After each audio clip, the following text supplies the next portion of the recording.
mind.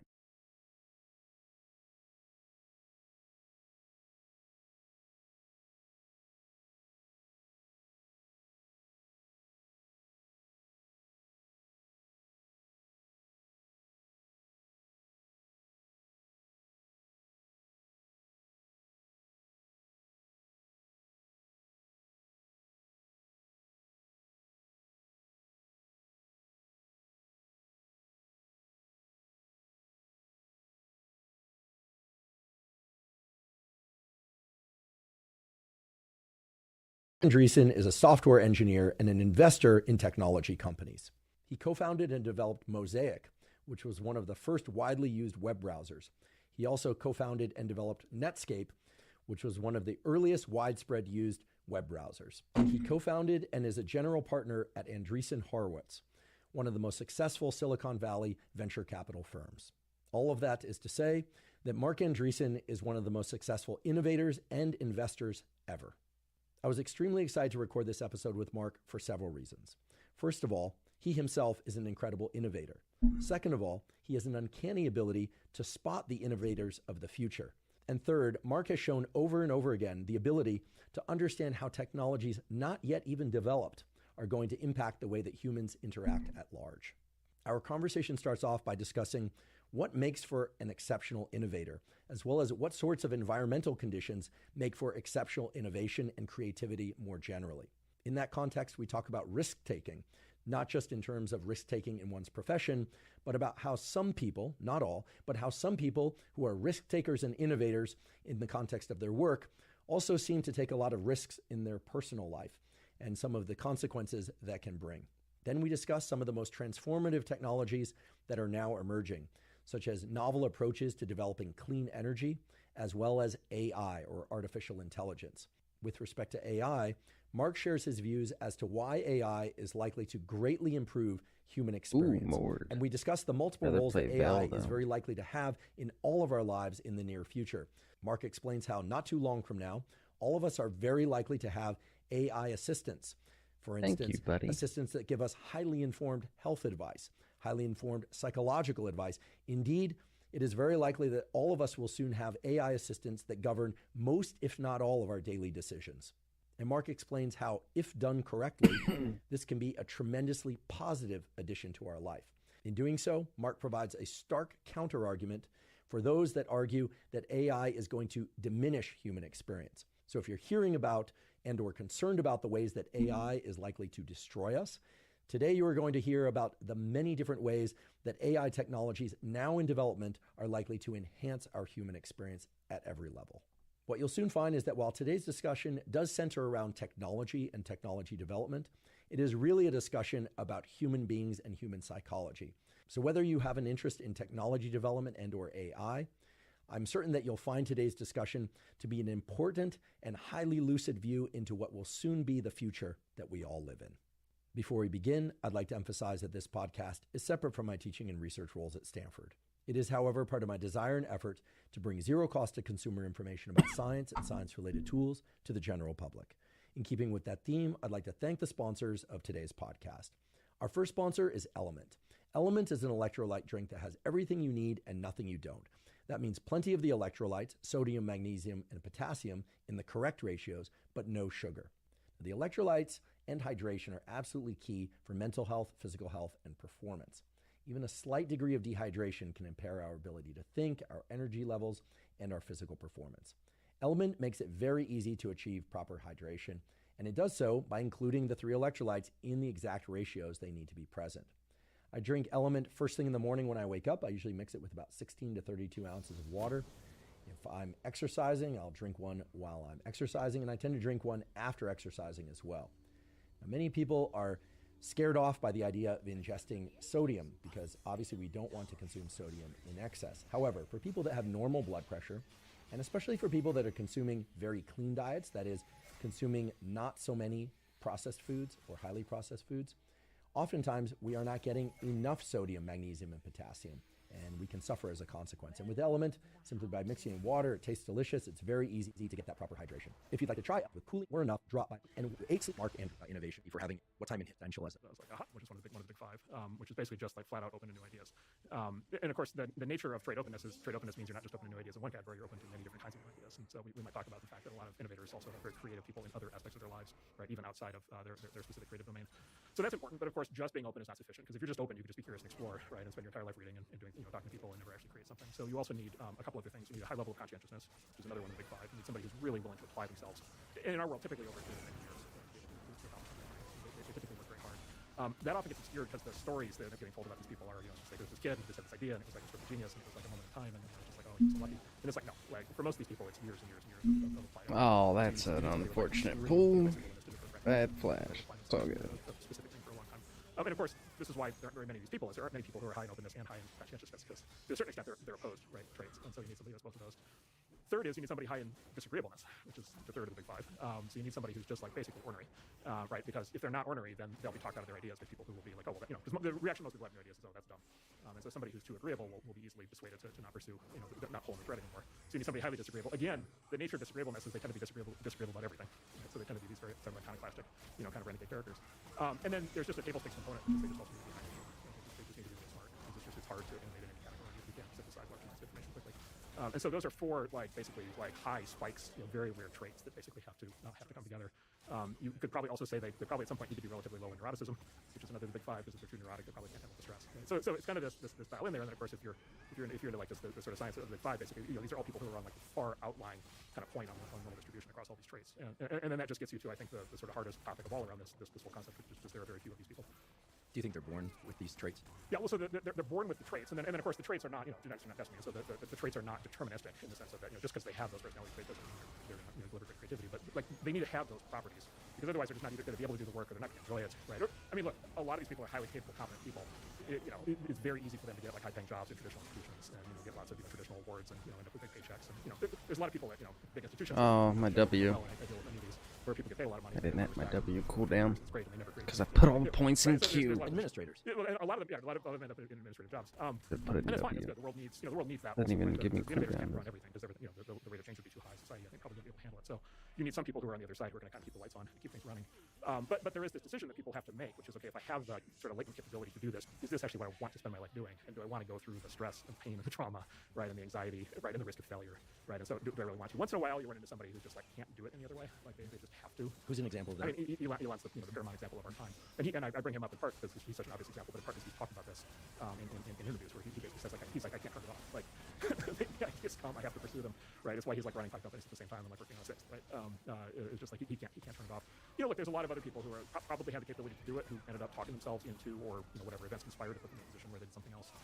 Obviously there are people who try to be creative who just don't have the capability. So there's some Venn diagram there of determinism through traits, but also choices in life.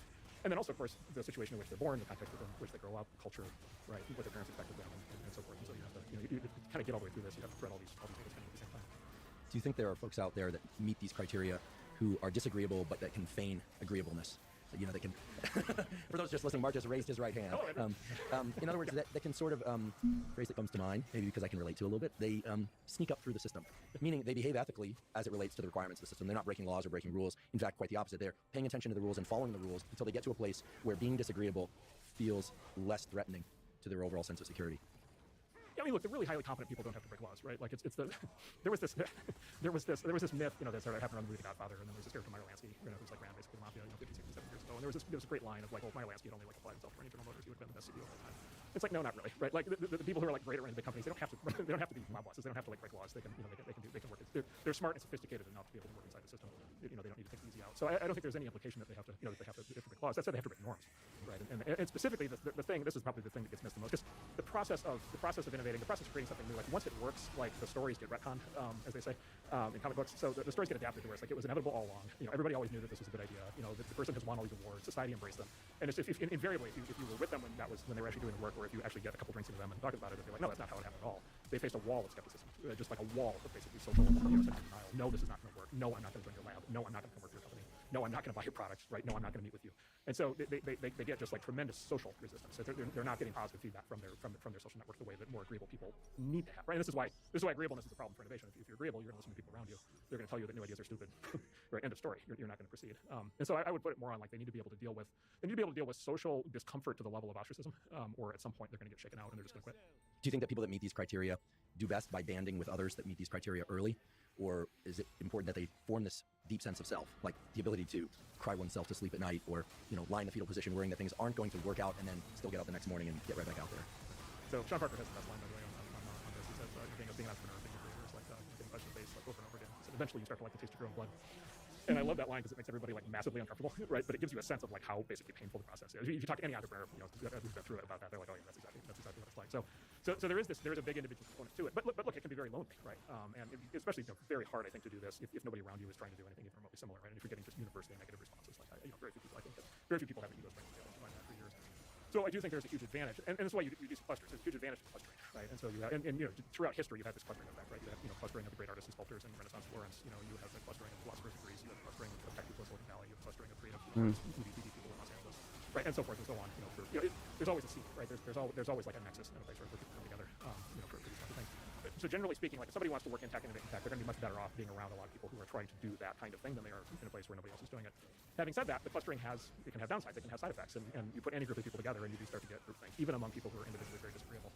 And so these same clusters where you get these very idiosyncratic people, they do have fads and trends just like every place else, right? And so they get wrapped up in their own social dynamics. And the good news is the social dynamic in those places is usually very forward-looking, right? And so it's usually like it's like a herd of iconoclasts looking for the next big thing, right? So iconoclasts looking for the next big thing, that's good. The herd part, right? That's what you got to be careful of. So even when you're in one of these environments, you have to be careful that you're not getting sucked into groupthink too much. When you say groupthink, do you mean excessive friction due to pressure testing each other's ideas to the point where things just don't move forward? Or are you talking about groupthink where people start to form a consensus, or the self-belief that, gosh, we are so strong because we are so different? What do you... Can we better define groupthink? It's actually less either one of those things. Both happen. Those are good. Those are good. The part of groupthink I'm talking about is just like we all basically zero in. We just end up zeroing in on the same ideas, right? In Hollywood, there's this classic thing. It's like there are years where all of a sudden there's like a lot of volcano movies. It's like, why are there all these volcano movies? And it's just like there was just something in that just stalled, right? There was just something in the air. Look, Silicon Valley has this. There are moments in time where you'll have these, but it's like the old thing, like what's the difference between a fad and a trend, right? Fad is the trend that doesn't last, right? And so Silicon Valley is subject to fads, and both fads and trends, just like any place else. Right. In other words, you take smart, disagreeable people, you cluster them together, they will act like a herd, right? They will end up thinking the same things unless they try very hard not to. You've talked about these personality traits of great innovators before, and we're talking about them now. You invest in innovators, you try and identify them, and you are one, so you can recognize these traits. Here I'm making presumption that you have these traits, indeed you do. We'll just get that out of the way. Have you observed people trying to feign these traits? And are there any specific questions or behaviors that are a giveaway, that they're pretending to be the young Steve Jobs, or that they're pretending to be the young Henry Ford? Pick your list of other names that qualify as authentic, legitimate innovators. We won't name names of people who've tried to disguise themselves as true innovators, but what are some of the litmus tests? And I realize here that we don't want you to give these away to the point where they lose their potency, but if you could share a few of those. Yeah, no, that's good. We're actually pretty open book on this. So first of all, yes. So there are people who definitely try to come in and fix and present as being something that they're not, and they've read all the books. They will listen to this interview, right? They study everything, and they construct a facade, and they come in and present as something they're not. I would say the amount of that varies exactly correlated to the Nasdaq, right? And so when stock prices are super low, like you actually get the opposite. When stock prices are super low, people get too demoralized, and people who should be doing it basically give up because they just think that whatever the industry's over, the trend is over, whatever, it's all hopeless. And so you get this flushing thing. So nobody ever shows up at a stock market low, right? And says like I'm the new next big thing, and doesn't really want to do it because there are higher status. The kinds of people who do the things you're talking about, they're fundamentally oriented for social status. They're trying to get the social status without actually the substance. And there are always other places to go get social status. So after 2000, the joke was when I got to Silicon Valley in 93, 94, the valley was dead. We talked about that. By 98, it was roaring, and you had a lot of these people showing up who were basically had a lot of people showing up with that kind of stories. 2000 market crash. By 2001, the joke was that there were these terms B2C and B2B, and in 1998 they meant B2C meant business to consumer, and B2B meant business to business, just the two different kinds of business models for internet companies. By 2001, B2B meant back to banking, and B2C meant back to consulting, right? Which is the high status people, the people oriented to status who showed up to be in tech were like, yeah, screw it, like this is over, stick a fork in it, I'm going to go back to Goldman Sachs or go back to McKinsey, where I can be high status. And so you get this flushing kind of effect that happens down there. That said, in a big upswing, yeah, you get a lot of people showing up with a lot of kind of let's say public persona without the substance backing up. So the way we stress that, I can actually say exactly how we test for this, because the test exactly addresses the issue in a way that is impossible to fake. And it's actually the same way homicide detectives try to find out if you actually, if you're innocent or whether you killed somebody. It's the same tactic, which is you ask increasingly detailed questions. right? And so, the way a homicide cop does this is, what were you doing last night? Oh, I was at a movie. Well, which movie? Da, da, da. Oh, which theater? Okay, which seat did you sit in? Okay, what was the end of the movie? Right, right? And you ask increasingly detailed questions, and people have trouble. At some point, people have trouble making up, and things just fuzz in. It's just kind of obvious bullshit. And basically, fake founders basically have the same problem. They're able to relay a conceptual theory of what they're doing, that they've kind of engineered. But as they get into the details, it just fuzzes out. Whereas the true people that you want to back that can do it, basically what you find is they've spent 5 or 10 or 20 years obsessing the details of whatever it is they're about to do, and they're so deep in the details that they know so much more about it than you ever will. And in fact, the best possible reaction is when they get mad, right? Which is also what homicide cops say, right? What you actually want is you actually want the emotional response of like, I can't believe that you're asking me questions this detailed and specific and picky, and they kind of figure out what you're doing, and then they get upset. Like that's good, desperate, right? But they have but then they have to prove it themselves in the sense of like they have to answer the questions in great detail. Do you think that people that are able to answer those questions in great detail have actually taken the time to systematically think through the if-ands of all the possible implications of what they're going to do, and they have a specific vision in mind of how things need to turn out or will turn out? Or do you think that they have a vision and it's a no matter what, it will work out because the world will sort of bend around it? I mean, in other words, do you think that they place their vision in context, or they simply have a vision and they have that tunnel vision of that thing? And that's going to be, let's use you for an example, with Netscape. I mean, that's how I first came to know your name. When you were conceiving Netscape, did you think, okay, there's this search engine and this browser, and it's going to be this thing that looks this way and works this way and feels this way? Did you think that, and also think about, that there was going to be a gallery of other search engines and it would fit into that landscape of other search engines, or were you just projecting your vision of this thing as this unique and special brainchild? Let me give the general answer, and then we can talk about the specific details. So the general answer is with entrepreneurship, creativity, innovation is what economists call decision-making under uncertainty. Right, and so both parts are important. Decision-making, like you're going to make a ton of decisions, you have to decide what to do, what not to do, and then uncertainty, which is like the world's a complicated place, right? And in mathematical terms, the world's a complex adaptive system. The feedback loops, it's like it's really, I mean, it's Isaac Asimov wrote in his novels. He wrote about this field called psychohistory, right? Which is the idea that there's like a supercomputer that can predict the future of like human affairs, right? And it's like we don't have that. Not yet. not yet. Well, we'll get to that later. We certainly don't have that yet. And so you're just dealing, military commanders call this the fog of war, right? You're just dealing with a situation where the number of variables are just off the charts. It's all these other people, right, who are inherently unpredictable, making all these decisions in different directions. And then the whole system is combinatorial, which is these people are colliding with each other, influencing the decisions. And so, I mean, look, the most straightforward kind of way to think about this is it's amazing. Like anybody who believes in economic central planning, it always blows my mind because it's just like try opening a restaurant. Like try just opening a restaurant on the corner down here, and like 50-50 odds the restaurant's going to work. And like all you have to do to run a restaurant is like have a thing and serve food, and it's like most restaurants fail, right? And so people who run restaurants are like pretty smart. Like they usually think about these things very hard, and they all want to succeed. And it's hard to do that. And so to start a tech company or to start an artistic movement or to fight a war, like you're just going into this like basically conceptual battleground, or military terms, real battleground, where there's just like incredible levels of complexity, branching, future paths. And so there's nothing. It's there's nothing predictable. So what we look for is basically the sort of the really good innovators. They've got to drive to basically be able to cope with that, deal with that, and they basically do that in 2 steps. So one is they try to pre-plan as much as they possibly can, and we call that the process of navigating. We call the idea maze, right? So the idea maze basically is I got this general idea. It might be the internet's going to work or something, whatever. And then it's like, okay, in their head, they have thought through of like, okay, if I do it this way, that way, this third way, here's what will happen, then I have to do that, then I have to do this, then I have to do that, here's the technical challenge I'm going to hit. And they've got in their heads as best anybody could, they've got as complete a sort of a map of possible futures as they possibly have. And this is where I say, when you ask them increasingly detailed questions, that's what you're trying to kind of get them to kind of chart out, is okay, how far ahead have you thought, and how much are you anticipating all of the different twists and turns that this is going to take? Okay, so then they start on day one, and then of course what happens is, now they're in it, they're in the fog of war, right? They're in future uncertainty, and now that idea maze is maybe not helpful practically, but now they're going to be basically constructing on the fly day by day as they learn and discover new things. And as the world changes around them, and of course it's a feedback loop because they're going to change. If their thing starts to work, it's going to change the world, and then the fact the world's changing is going to cause their plan to to change as well. And so the great ones basically they course correct. The great ones course correct every single day. They take stock of what they've learned. They modify the plan. The great ones tend to think in terms of hypotheses, right? Like a scientific sort of mentality, which is they tend to think, okay, I'm going to try this. Like I'm going to go into the world. I'm going to announce that I'm doing this for sure, right? Like I'm going to say like this is my plan. I'm going to tell all my employees that. I'm going to tell all my investors that. I'm going to put a stake in there as my plan. And then I'm going to try it, right? And even though I sound like I have complete certainty, I know that I need to test to find out whether it's going to work. And if it's not, then I have to go back to all those same people and I have to say, well, actually, we're not going left, we're going right. And they have to run that loop thousands of times, right? And they to get through the other side. And this led to the creation of this great term pivot, which has been very helpful in our industry because the word when I was young, the word we used was fuck up. Pivot sounds like so much better. It sounds like so much more professional. But yeah, you make mistakes. It's just too complicated to understand. You course correct, you adjust, you evolve. Often these things, at least in business, the businesses that end up working really well tend to be different than the original plan. But that's part of the process of a really smart founder basically working their way through reality, right? As they're executing the plan. The way you're describing this has parallels to a lot of models in biology and the practice of science of random walks, but that aren't truly random, pseudo-random walks in biology, et cetera. But one thing that is becoming clear from the way you're describing this is that I could imagine a great risk to early success. So for instance, somebody develops a product, people are excited by it, they start to implement that product, then the landscape changes, and they don't learn how to pivot, to use the less profane version of it. right? They don't learn how to do that. In other words, and I think of everything these days, or most everything, in terms of reward schedules and dopamine reward schedules, because that is the universal currency of reward.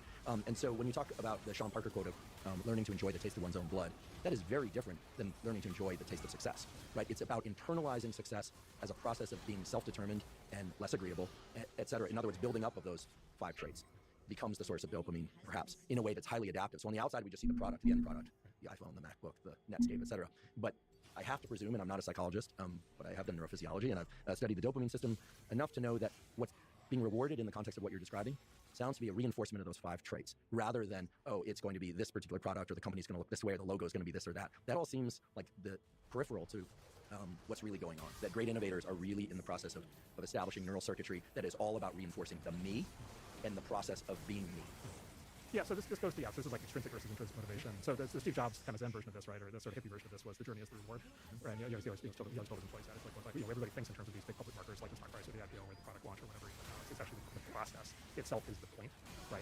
And if you, to your point, if you have that mentality, then that's an intrinsic motivation, not an extrinsic motivation. And so that's kind of intrinsic motivation that can keep you going for a long time. Another way to think about it is competing against yourself, right? It's like, can I get better at doing this, right? Can I prove to myself that I can get better? There's also a big social component to this, and this is one of the reasons why Silicon Valley punches so far above its weight as a place. There's a psychological component, which is also goes to the comparison set.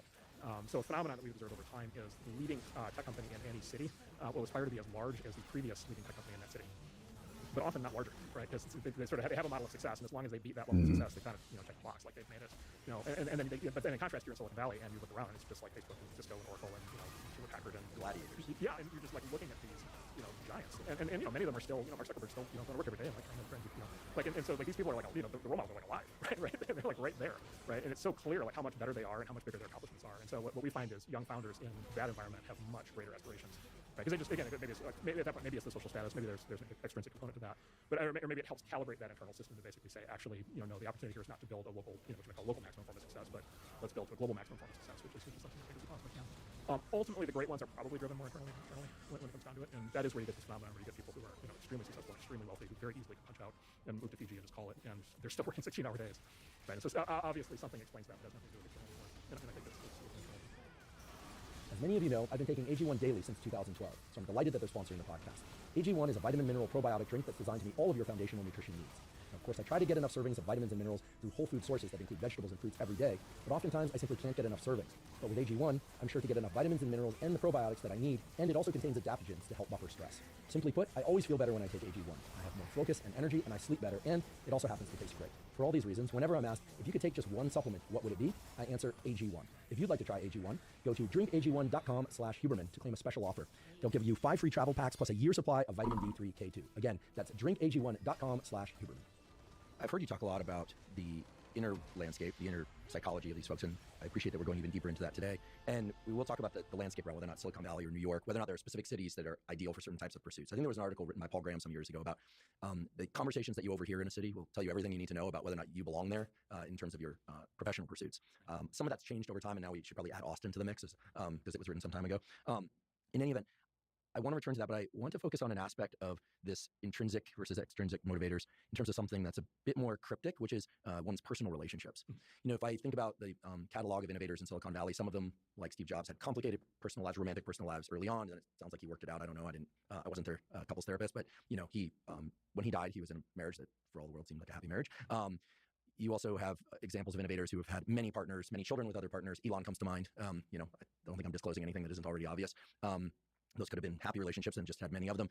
But the reason I'm asking this is you can imagine that for the innovator, the person with these traits who's trying to build up this thing, whatever it is, that having someone or several people in some cases who just truly believe in you when the rest of the world may not believe in you yet or at all could be immensely powerful. And we have examples from cults that embody this. We have examples from politics. We have examples from tech innovation and science. And I've always been fascinated by this because I feel like it's the more cryptic and yet very potent form of allowing someone to build themselves up. It's a combination of inner psychology and extrinsic motivation, because obviously if that person were to die or leave them or cheat on them or pair up with some other innovator, which we've seen several times recently and in the past, it can be devastating to that person. But what are your thoughts on the role of personal and in particular romantic relationship as it relates to people having an idea and they're feeling that they can really bring that idea to fruition in the world? So it's a real mixed bag. You have lots of examples in all directions, and I think it's something like following. So first is we talked about the personality traits of these people. They tend to be highly disagreeable. Doesn't foster a good romantic relationship. Highly disagreeable people can be difficult to be in a relationship. I may have heard of that once or twice before. A friend may have given me that example. Yeah, right. And maybe you just need to find the right person who like complements that and is willing to. There's a lot of relationships where like it's always this question about relationships, right? Which is, do you want to have the same personality, growth profile, the same behavioral traits basically as your partner, or do you actually want to have, is it an opposites thing? And look, I'm sure you've seen this. There are relationships where you'll have somebody who's highly disagreeable who's paired with somebody who's highly agreeable, and it actually works out great because one person just gets to be on their soapbox all the time, and the other person's just like, okay, right, it's fine, right? It's fine, it's good. You put two disagreeable people together, maybe sparks fly, and they have great conversations all the time, and maybe they come to hate each other, right? And so anyway, so these people, if you're going to be with one of these people, you're fishing out of the disagreeable end of the pond. And again, when I say disagreeable, I don't mean these are normal distributions. I don't mean like 60% disagreeable, 80% disagreeable. The people we're talking about are 99.99% disagreeable, right? So these are ornery people. So part of it's that, and then of course they have the other personality traits, right? They're super conscientious, they're super driven. As a consequence, they tend to work really hard. They tend to not have a lot of time for family vacations or other things. They don't enjoy them if they're forced to go on them. And so again, that kind of thing can fray at a relationship. So there's a fair amount in there that's loaded. Like somebody's going to partner with one of these people needs to be signed up for the ride, and that's a hard thing. It's a hard thing to do. Or you need a true partnership with two of these, which is also hard to do. So I think that's part of it. And then look, I think a big part of it is, people achieve a certain level of success, and either in their own minds or publicly, and then they start to be able to get away with things, right? And they start to be able to, it's like, well, okay, now we're rich and successful and famous, and now I deserve, and this is where you get into, I view this now in the realm of personal choice, right? You get in this thing where people start to think that they deserve things, and so they start to behave in very bad ways, and then they blow up their personal worlds as a consequence, and maybe they regret it later, and maybe they don't, right? It's always a question. So I think there's that. And then I don't know, some people just need, maybe the other part of it is some people just need more emotional support than others, and I don't know that I don't know that tilts either way. Like I know some of these people who have like great loving relationships and seem to draw very much on having this kind of firm foundation to rely upon. And then I know other people who are just like their personal lives are just a continuous train wreck, and it doesn't seem to matter. Like professionally, they just keep doing what they're doing. And maybe maybe we could talk here about whatever is the personality trait for risk taking, right? Like some people are so incredibly risk prone that they need to take risk in all aspects of their lives at all times. And if part of their life gets stable, they find a way to blow it up. And that's some of these people you could describe in those terms also. Yeah, let's talk about that. Yeah. Because I think risk taking and sensation seeking is something that fascinates me for my own reasons and in my observations of others. Does it dovetail with these 5 traits in a way that can really serve innovation in ways that can benefit everybody? The reason I say to benefit everybody is because there is a view of how we're painting this picture of the innovator as this like really cruel person.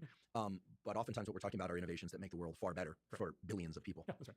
Yeah. And by the way, everything we're talking about also is not just in tech or science or in business. It's also everything we're also talking about is true for the arts, right? So the history of like artistic expression is, you have people with all these same kinds of traits. Right. Well, I was thinking about Picasso and his regular turnover of lovers and partners, and he was very open about the fact that it was one of the sources of his productivity / creativity. He wasn't shy about that. I suppose if he were alive today, it might be a little bit different. He might be judged a little differently. Right. Or that was his story for behaving in a pattern that was very awful for the people around him, and he didn't care. Right. Right. Maybe they left him. Yeah. Like exactly. Who knows, right? So it puts and takes to all this. But no. Okay. So I have a theory. So here's a theory. This is one of these. I keep a list of things that will get me kicked out of a dinner party. And topics at any given point in time. Do you read it before you go in? Yeah. I have it on auto recall so that I can get out of these things. But so here's the thing that get me kicked out of a dinner party, especially these days. So think of the kind of person where it's like very clear that they're like super high. To your point, this is somebody who's super high output, whatever domain they're in. They've done things that have like fundamentally like changed the world. They've brought new, whether it's businesses or technologies or art, works of art, entire schools of creative expression in some cases to the world. And then at a certain point, they blow themselves to smithereens, right? And they do that either through like a massive like financial scandal. They do that through a massive personal breakdown. They do that through some sort of public expression that causes them a huge amount of problems. They say the wrong thing, maybe not once, but several hundred times, and blow themselves to smithereens. And there's this there's this kind of arc, there's this moral arc that people kind of want to apply, which is it's like the Icarus, the flying too close to the sun, and he had it coming, and he needed to keep his ego under control, and you get kind of this this judgment that applies. So I have a different theory on this. So the term I use to describe these people, and by the way, a lot of other people who don't actually blow themselves up but get close to it, which is a whole other set of people. I call them martyrs to civilizational progress, right? So work backwards, civilizational progress. So look, the only way civilization gets moved forward is when people like this do something new, right? Because civilization as a whole does not do new things, right? Groups of people do not do new things, right? These things don't happen automatically. Like by default, nothing changes. The only way civilizational change on any of these axes ever happens is because one of these people stands up and says, no, I'm going to do something different than what everybody else has ever done before. So this is progress. Like this is actually how it happens. Sometimes they get lionized or rewarded. Sometimes they get crucified. Sometimes the crucifixion is literal. Sometimes it's just symbolic. But like they are those kinds of people. And then murders. Like when they go down in flames, like they have. And again, this is where it really screws with people's moral judgments, because everybody wants to have this sort of super clear story of like, okay, he did a bad thing and he was punished. And I'm like, no. He was the kind of person who was going to do great things and also was going to take on a level of risk and take on a level of sort of extreme behavior such that he was going to expose himself to flying too close to the sun, wings melt, crash to ground. But but it's a package deal, right? The reason you have the Picassos and the Beethovens and all these people is because they're willing to take these extreme level of risks. They are that creative and original, not just in their art or their business, but in everything else they do, that they will set themselves up to be able to fail. A psychologist would probably, or a psychiatrist would probably say, maybe, to what extent do they actually like have a death wish? Do they actually, at some point, do they want to punish themselves or do they want to fail? That I don't know. But you see this, they deliberately move themselves too close to the sun. And you can see it when it's happening, because like if they get too far from the sun, they deliberately move back towards it, right? They come right back and they want the risk. And so anyway, like so martyrs to civilizational progress, like this is how progress happens. When these people crash and burn, the natural inclination is to judge them morally. I tend to think we should basically say, look, like, and I don't even know if this means like giving them a moral pass or whatever, but it's like, look, like this is how civilization progresses, and we need to at least understand that there's a self-sacrificial aspect to this that may be tragic and often is tragic, but it is quite literally self-sacrificial. Are there any examples of great innovators who were able to compartmentalize their risk-taking to such a degree that they had what seemed to be a morally impeccable life in every domain except in their business pursuits? Yeah, that's right. So some people are very highly controlled like that. Some people are able to like very narrowly, and I don't really want to set myself an example in a lot of this, but I will tell you, like, as an example, like I will never use debt in business. Number one, number two, like I have the most placid personal life you can imagine. Number three, I'm the last person in the world who's ever going to do an extreme sport. I mean, I'm not even going to go in the sauna and the ice bath. Like I'm not doing any of this. Like I don't do any. I'm not skiing. No obligation to do the ice bath. I'm not on the Titan. I'm not going down to see the Titanic. Thank goodness you weren't. I'm not doing any of this. I'm not doing any of this stuff. I have no interest. I don't play golf. I don't ski. I have no interest in any of this stuff. Right. And so like there are, and I know people like this, right, who are very high achievers. It's just like, yeah, so many whores extreme on risk takers in business. Twitter, Completely buttoned down on the personal side. Twix. Completely buttoned down, financially. They're scrupulous with following every rule and law you can possibly imagine. But they're still fantastic innovators. And then I know many others who are just like their life is on fire all the time in every possible way. And whenever it looks like the fire is turning into embers, they figure out a way to like relight the fire, right? And they just really want to live on the edge. And so I think that's an independent variable. And again, I would apply the same thing. I think the same thing applies to the arts. Classical music is an example. Like I think Bach was, as an example, one of the kind of best musicians of all time. Had just a completely sedate personal life.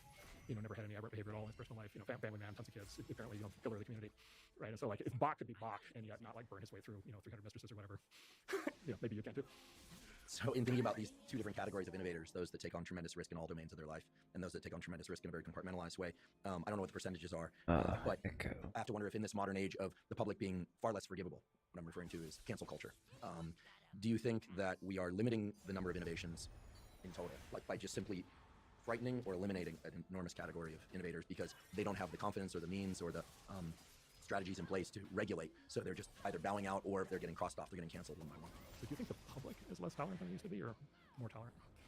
Well, the systems that I'm not going to be careful here. I think the large institution systems are not tolerant of what the public tells them they shouldn't be tolerant of, and so if there's enough noise in the mob, I think institutions bow out. And here I'm referring not just to they essentially say, okay, they let the cancellation proceed, or maybe they're the gavel that comes down, but they're not the lever that got the thing going.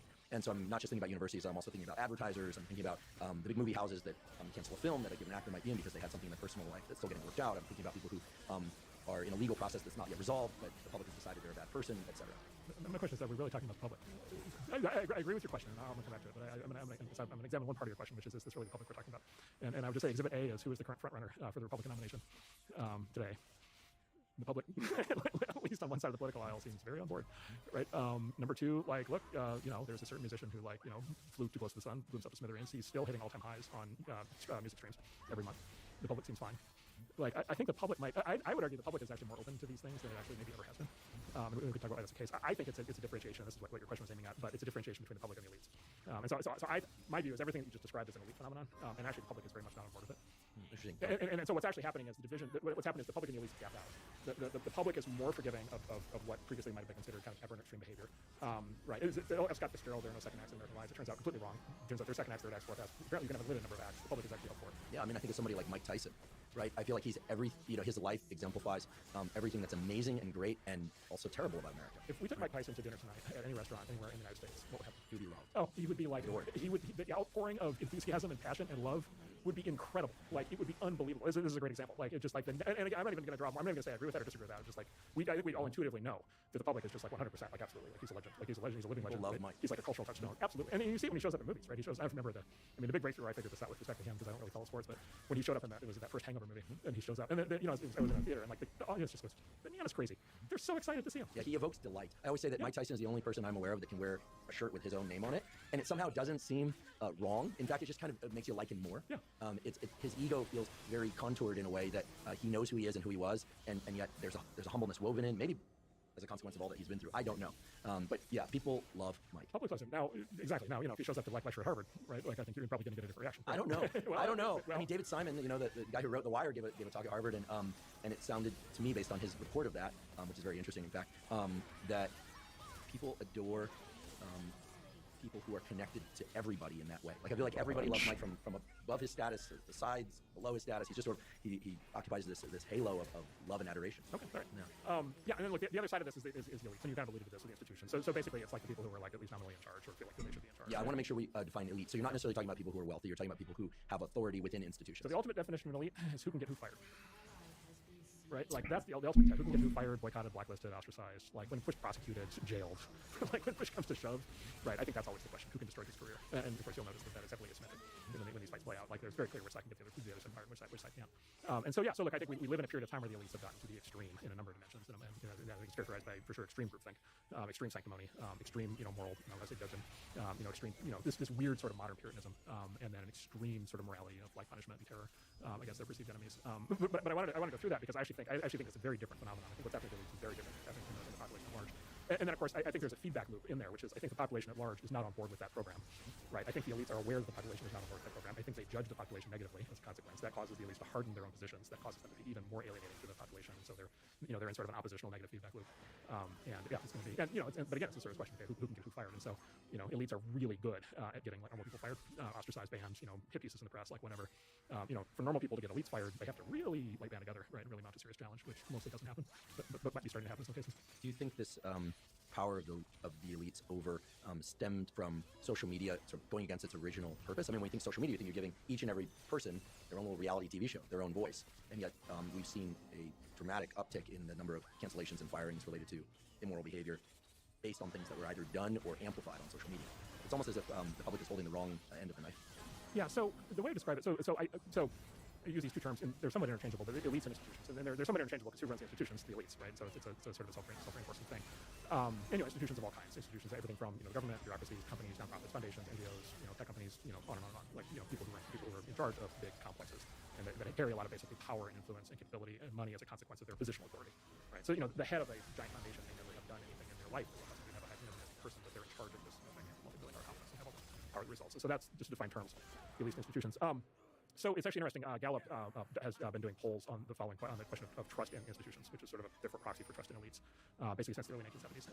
And what you find, and they do this across all the categories of big institutions. Basically, everyone I talk about, a bunch of others: big business, small business, banks, newspapers, broadcast television, the military, police. And so they've got like 30 categories or something. And basically, what you see is almost all the categories basically started in the early 70s at like 60 or 70% trust, and now basically almost across the board they've just had a complete basically linear slide down for 50 years, basically my whole life. And they're now bottoming out. Congress and journalists bottom out at like 10%. Right? Like the two groups everybody hates are like Congress and journalists.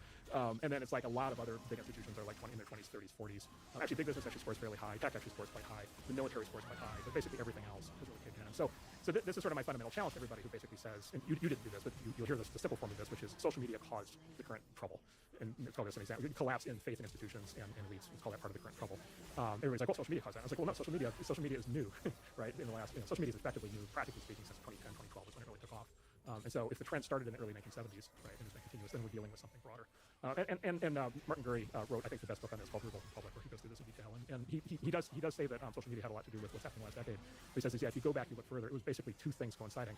One was just a general change in the media environment. And in particular, the 1970s is when you started, and especially the 1980s, is when you started to get specifically talk radio, which was a new outlet. And then you also got cable television. And then you also, by the way, it's actually interesting, in the 50s, 60s, you had paperback books, which is another one of these, which was an outlet. So you had like a fracturing in the media landscape that started in the 50s through the 80s. And then, of course, the internet blew wide open.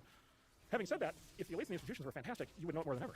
Because information is more accessible. And so the other thing that he says, and I agree with, is the public is not being tricked into thinking that elites and institutions are bad. They're learning that they're bad, right? And the mystery, and therefore the mystery of the Gallup poll is why those numbers aren't all just zero, right? Which is arguably a lot of cases where they should be.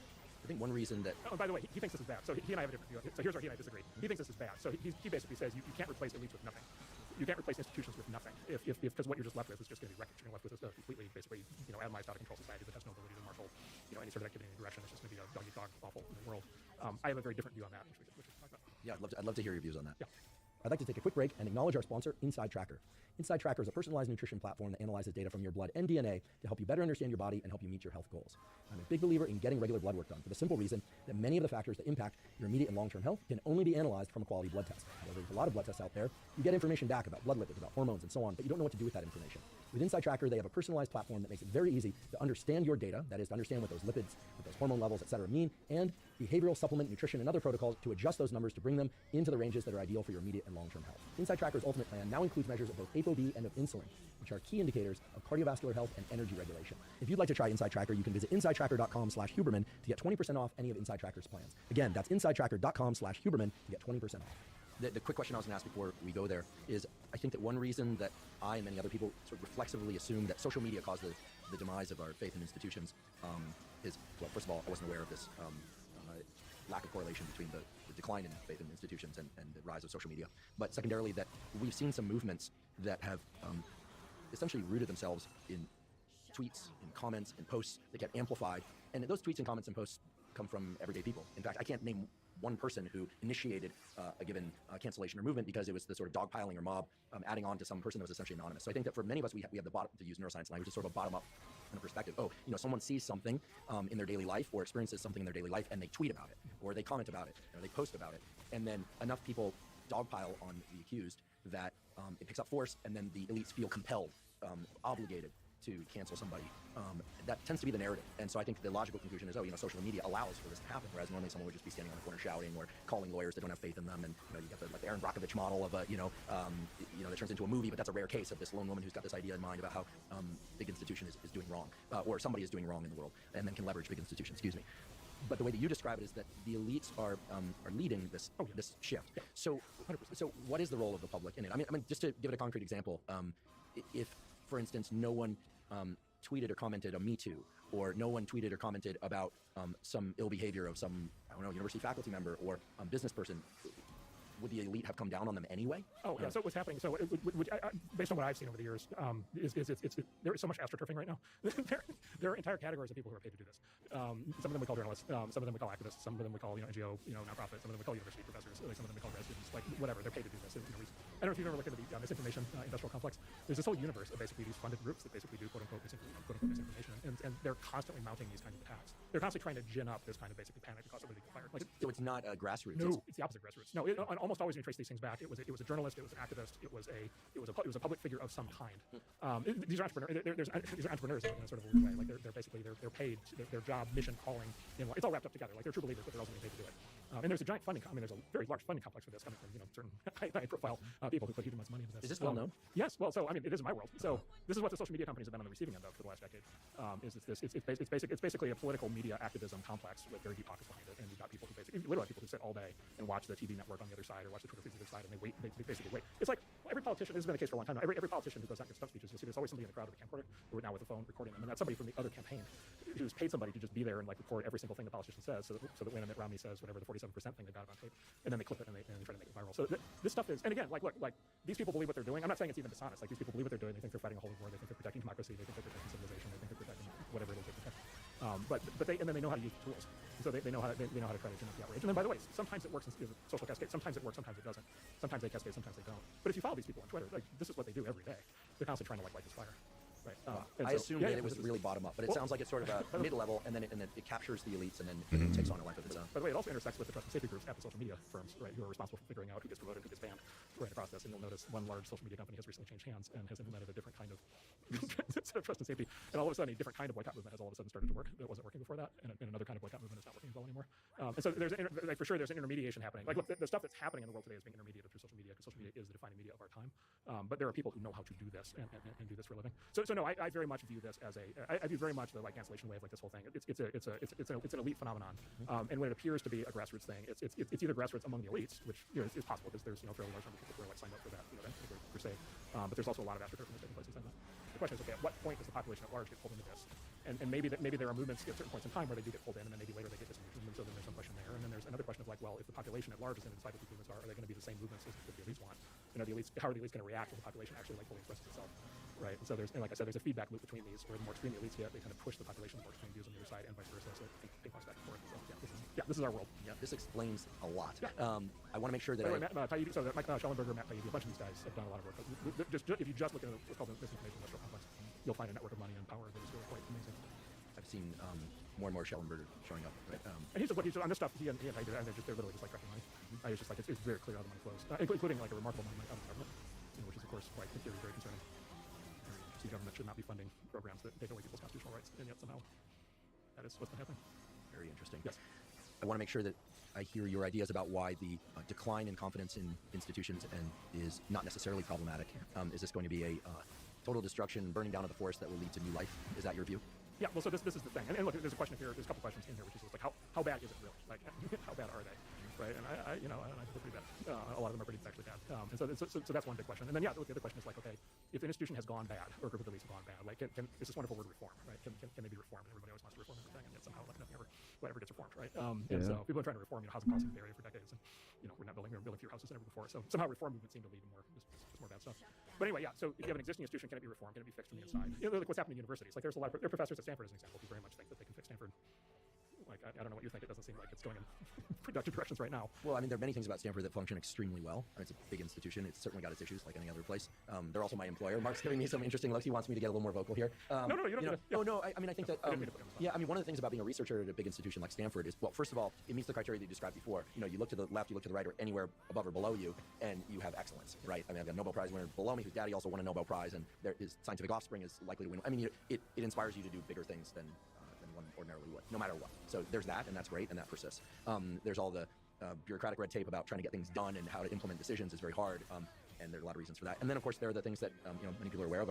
There are public accusations about people in positions of great leadership, and that's getting played out. And the whole thing becomes kind of overwhelming and a little bit opaque when you're just trying to run your lab or live your life. And so I think one of the reasons for this lack of reform that you're referring to is because there's no position of reformer, right? So deans are dealing with a lot of issues. Provosts are dealing with a lot of issues. Presidents are dealing with a lot of issues, and then some in some cases. And so, we don't have a dedicated role of reformer. Someone to go in and say, listen, there's just a lot of fat on this, and we need to trim it, or we need to create this or do that. There just isn't a system to do that.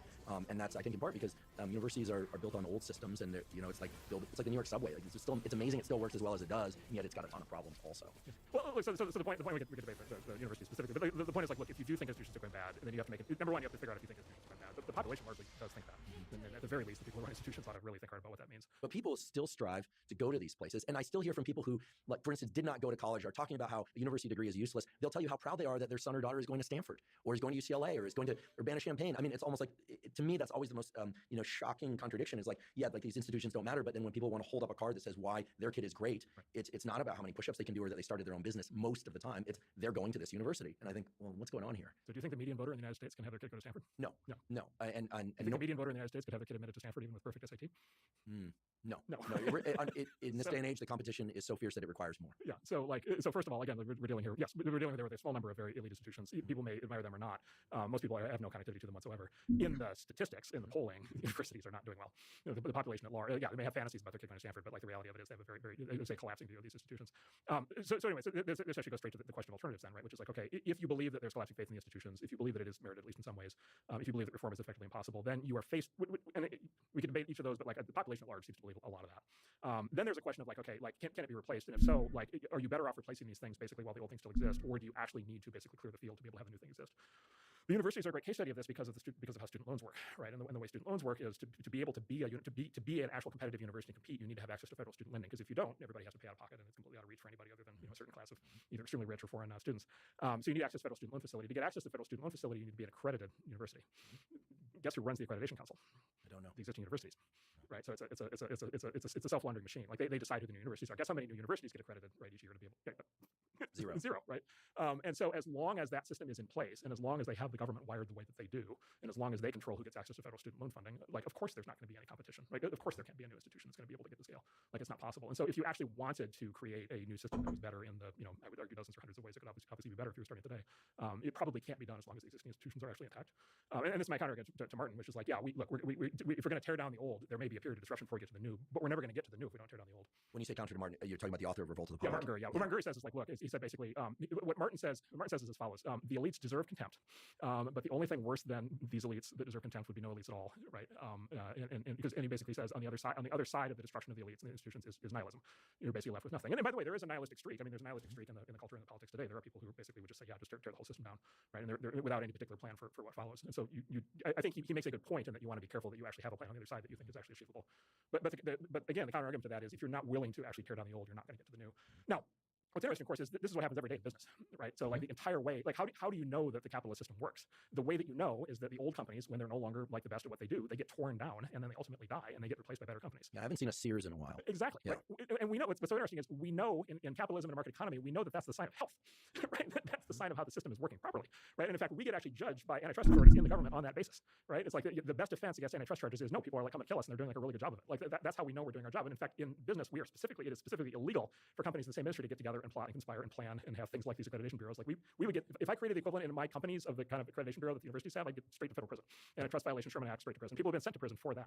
So in the business world, we know that you want everything subject to market competition. We know that you want creative destruction. We know that you want replacement of the old with superior new. It's just once we get outside of business, we're like, oh, we don't want any of that. We want basically stagnation and log rolling, right? And it's and basically institutional incestuous entanglements and conflicts of interest as far as the eye can see. And then we're surprised by the results. So let's play it out as a bit of a thought experiment. So let's say that one small banding together of people who want to start a new university where free exchange of open ideas, where unless somebody has egregious behavior, violent behavior, truly sexually inappropriate behavior against somebody, they're committing a crime, right? They're allowed to be there. They're allowed to be a student or a faculty member or administrator. And let's just say this accreditation bureau allowed student loans for this one particular university, or let's say that there was an independent source of funding for that university, such that students could just apply there. They didn't need to be part of this, this elite accredited group, which sounds very mafia-like, frankly. Not necessarily violent, but certainly coercive in the way that it walls people out. Let's say that then there were 20 or 30 of those or 40 of those. Do you think that over time that model would overtake the existing model? Is it interesting that those don't exist? Remember that Sherlock Holmes, the dog that didn't bark? It is interesting that those don't exist. Right. So there's two possibilities. One is like nobody wants that, which I don't believe. And then the other is like the system is wired in a way that will just simply not allow it. Right. And you did a hypothetical in which the system would allow it. And my response to that is no, of course the system won't allow that. Or the people that band together, have enough money or get enough resources to say, look, we can afford to give loans to 10,000 students per year. 10,000 isn't a trivial number when thinking about the size of a university, and most of them hopefully will graduate in 4 years, and there'll be a turnover. And do you think that the great future innovators would tend to orient toward that model more than they currently do towards the traditional model? I mean, what I'm trying to get back to here is how do you think that the current model thwarts innovation? As well as maybe some ways that it still supports innovation. Certainly cancellation and the risk of cancellation from the way that we framed it earlier is going to discourage risk takers of the category of risk takers that take risk in every domain. That really like to fly close to the sun and sometimes into the sun. Or are doing research that is just not politically. Yeah, looking into issues that you're right that we can't even talk about on this podcast probably without causing a distraction of what we're actually trying to talk about. So it gives up the whole game right there. Exactly. Yeah.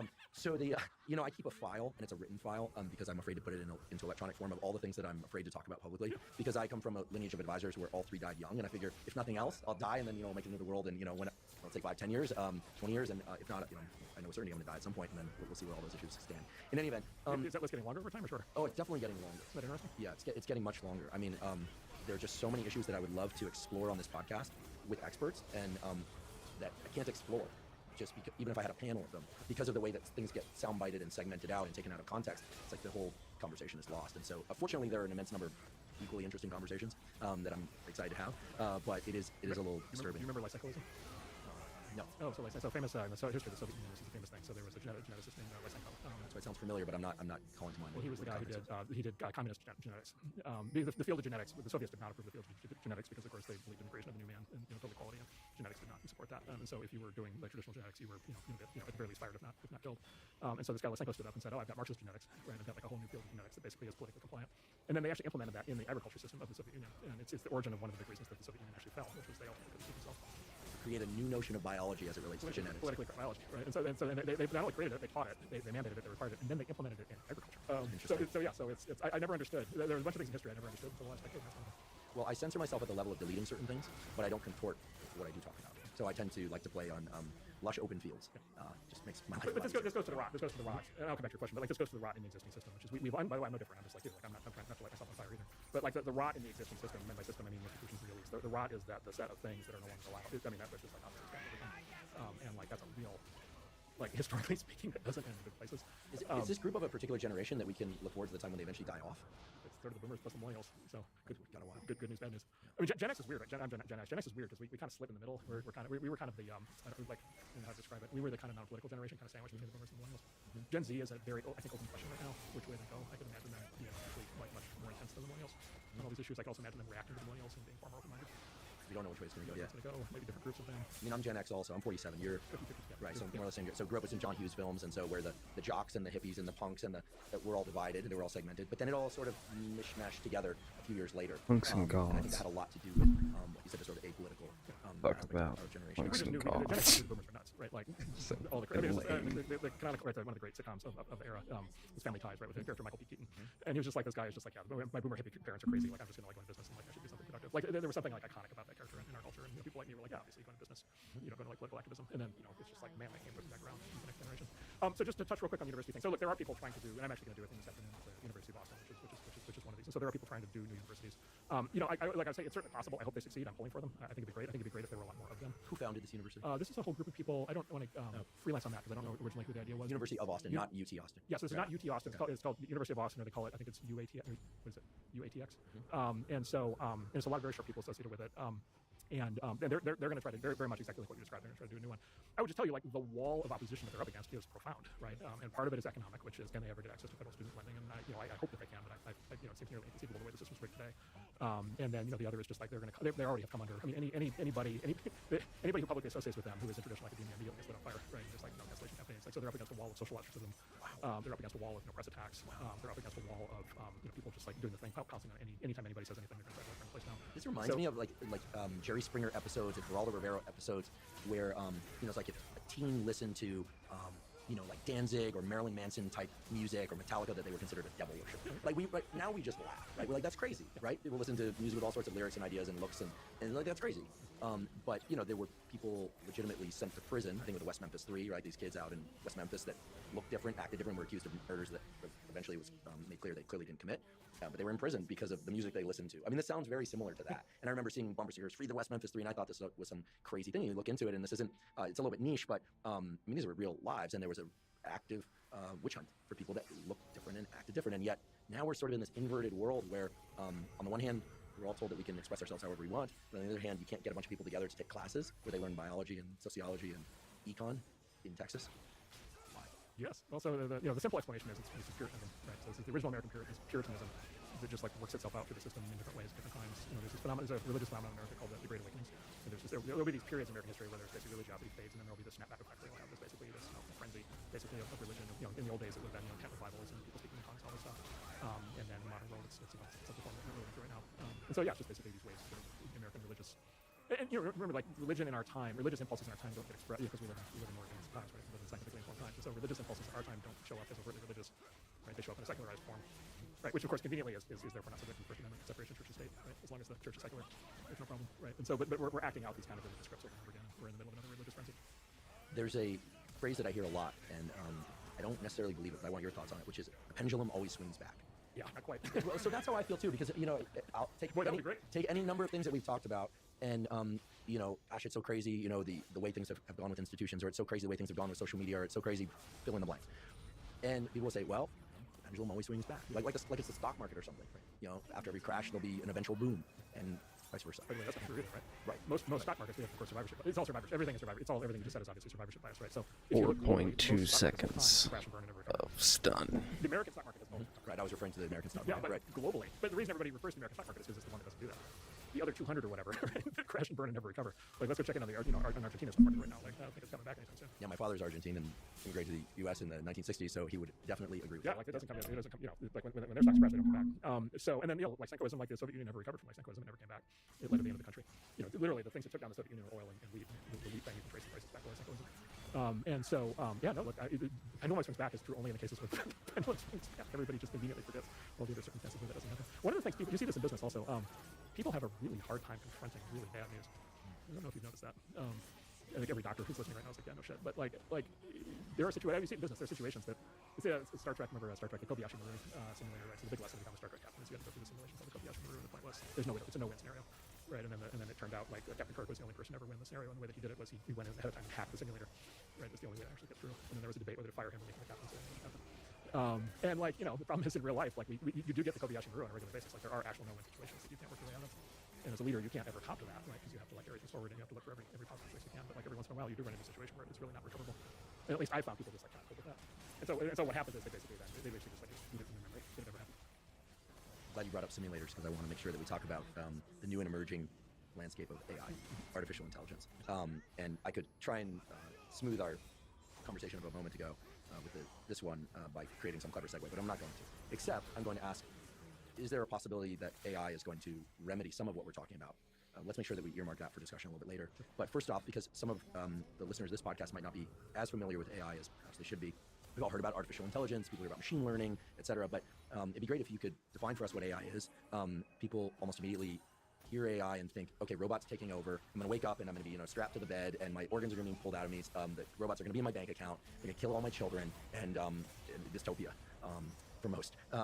Clearly, that's not the way it's gonna go. If you believe that machines can augment human intelligence and human intelligence is a good thing.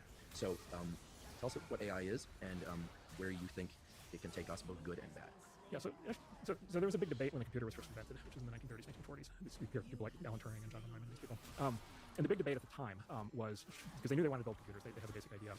And there had been like calculating machines before that, and there had been like, there had been these rooms that you basically program with punch cards. And so there was a prehistory to computers that had to do with building sort of increasingly complex calculating machines. So they were kind of on a track, but they knew they were going to be able to build, they call it a general purpose computer. That could basically you could program in the way you program computers today. But they had a big debate early on, which is, should the fundamental architecture of the computer be based on either A, like calculating machines, like cash registers and looms and other things like that, or should it be based on a model of the human brain? And they actually had this idea of computers modeling the human brain back then. And this was this concept of so-called neural networks. And it's actually fairly astonishing from a research standpoint. The original paper on neural networks actually was published in 1943. Right? So they didn't have our level of neuroscience, but like they actually knew about the neuron. And they actually had a theory on like neurons interconnecting the synapses and information processing in the brain even back then. And a lot of people at the time basically said, you know what, we should basically have the computer from the start be modeled after the human brain, because like if the computer could do everything that the human brain can do, like that would be the best possible kind of computer, and then you could have it do jobs, and you could have it free art, you could have it do all kinds of things that computers can do. It turns out that didn't happen in our world. What happened instead was the industry went in the other direction. It went basically in the model of the calculating machine or the cash register. And I think practically speaking, that kind of had to be the case because that was actually the technology that was practical at the time. But that's the path. So what we all have experiences with, up to and including the iPhone in our pocket, is computers built on that basically calculating machine model, not the human brain model.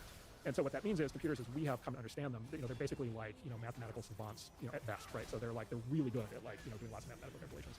They're really good at executing these extremely detailed computer programs. They're hyper literal. One of the things you learn early when you're a programmer is, as the human programmer, you have to get every single instruction you give the computer correct, because it will do exactly what you tell it to do.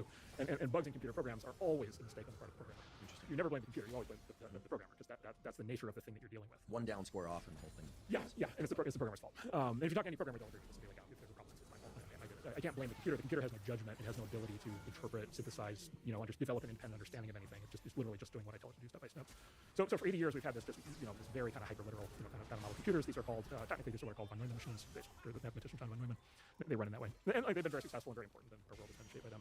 But there was always this other idea out there, which is, okay, how about a completely different approach, which is based much more on how the human brain operates, or at least our kind of best understanding of how the human brain operates. Right? Those are the same thing. It basically says, okay, what if you could have a computer, instead of being hyper literal, what if you could have it actually be conceptual, right, and creative, and able to synthesize information, right, and able to draw judgments, and able to behave in in ways that are not deterministic but are rather creative. Right, and the applications for this, of course, are endless. And so, for example, the self-driving car. The only way that you can make you cannot program a computer with rules to make a self-driving car. You have to do what Tesla and Waymo and these other companies have done now. You have to use AI, right? You have to use this other architecture, and you have to basically teach them how to recognize objects and images at high speeds, basically the same way the human brain does. And so those are so-called neural networks running inside. So essentially, let the machine operate based on priors. We almost clipped a boulder going up this particular drive, and so therefore this shape that previously the machine didn't recognize as a boulder, it now introduces to its catalog of boulders. Is that yeah? A good example, or let's even make it even starker for a self-driving car. There's something in the road. Is it a small child or a plastic shopping bag being blown by the wind? Very important difference. If it's a shopping bag, you definitely want to go straight through it, because if you deviate off course, you might you're going to make a fast. It's the same challenge we have when we're driving. Like you don't want to swerve to avoid a shopping bag, because you might hit something that you didn't see on the side. If it's a small child, for sure you want to swerve, right? And so, but like in that moment, and small children come in different like shapes and descriptions and are wearing different kinds of clothes. They might tumble onto the road the same way a bag would tumble. Yeah, they might look like they're tumbling, and by the way, they might not be. They might be wearing a Halloween mask, right? So they might not have a recognizable human face, right? It might be a kid with one leg, right? You definitely want to not hit those, right? Like so you can't. This is what basically we figured out is you can't apply the rules-based approach of a von Neumann machine to basically real life and expect the computer to be in any way understanding or resilient to change to basically things happening in real life. And this is why there's always been such a stark divide between what the machine can do and what the human can do. And so basically what's happened is in the last decade, that second type of computer, the neural network-based computer, has started to actually work. It started to work actually first, interestingly, in vision, recognizing objects and images, which is why the self-driving car is starting to work. And face recognition. Face recognition. I mean, when I started off in visual neuroscience, which is really my original home in neuroscience, the idea that a computer or a camera could do face recognition better than a human was like a very low probability event based on the technology we had at the time, based on the understanding of the face recognition cells. Now, be smartest to put all your money on the machine. You know, you want to find faces in airports, even with masks on, and at profile versus straight on.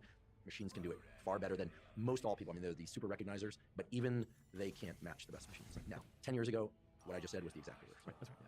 Right, so faces, handwriting, and then voice, right, being able to understand voice. Like if you use, just as a user, if you use Google Docs, it has a built-in voice transcription. It's sort of the best industry-leading kind of voice transcription.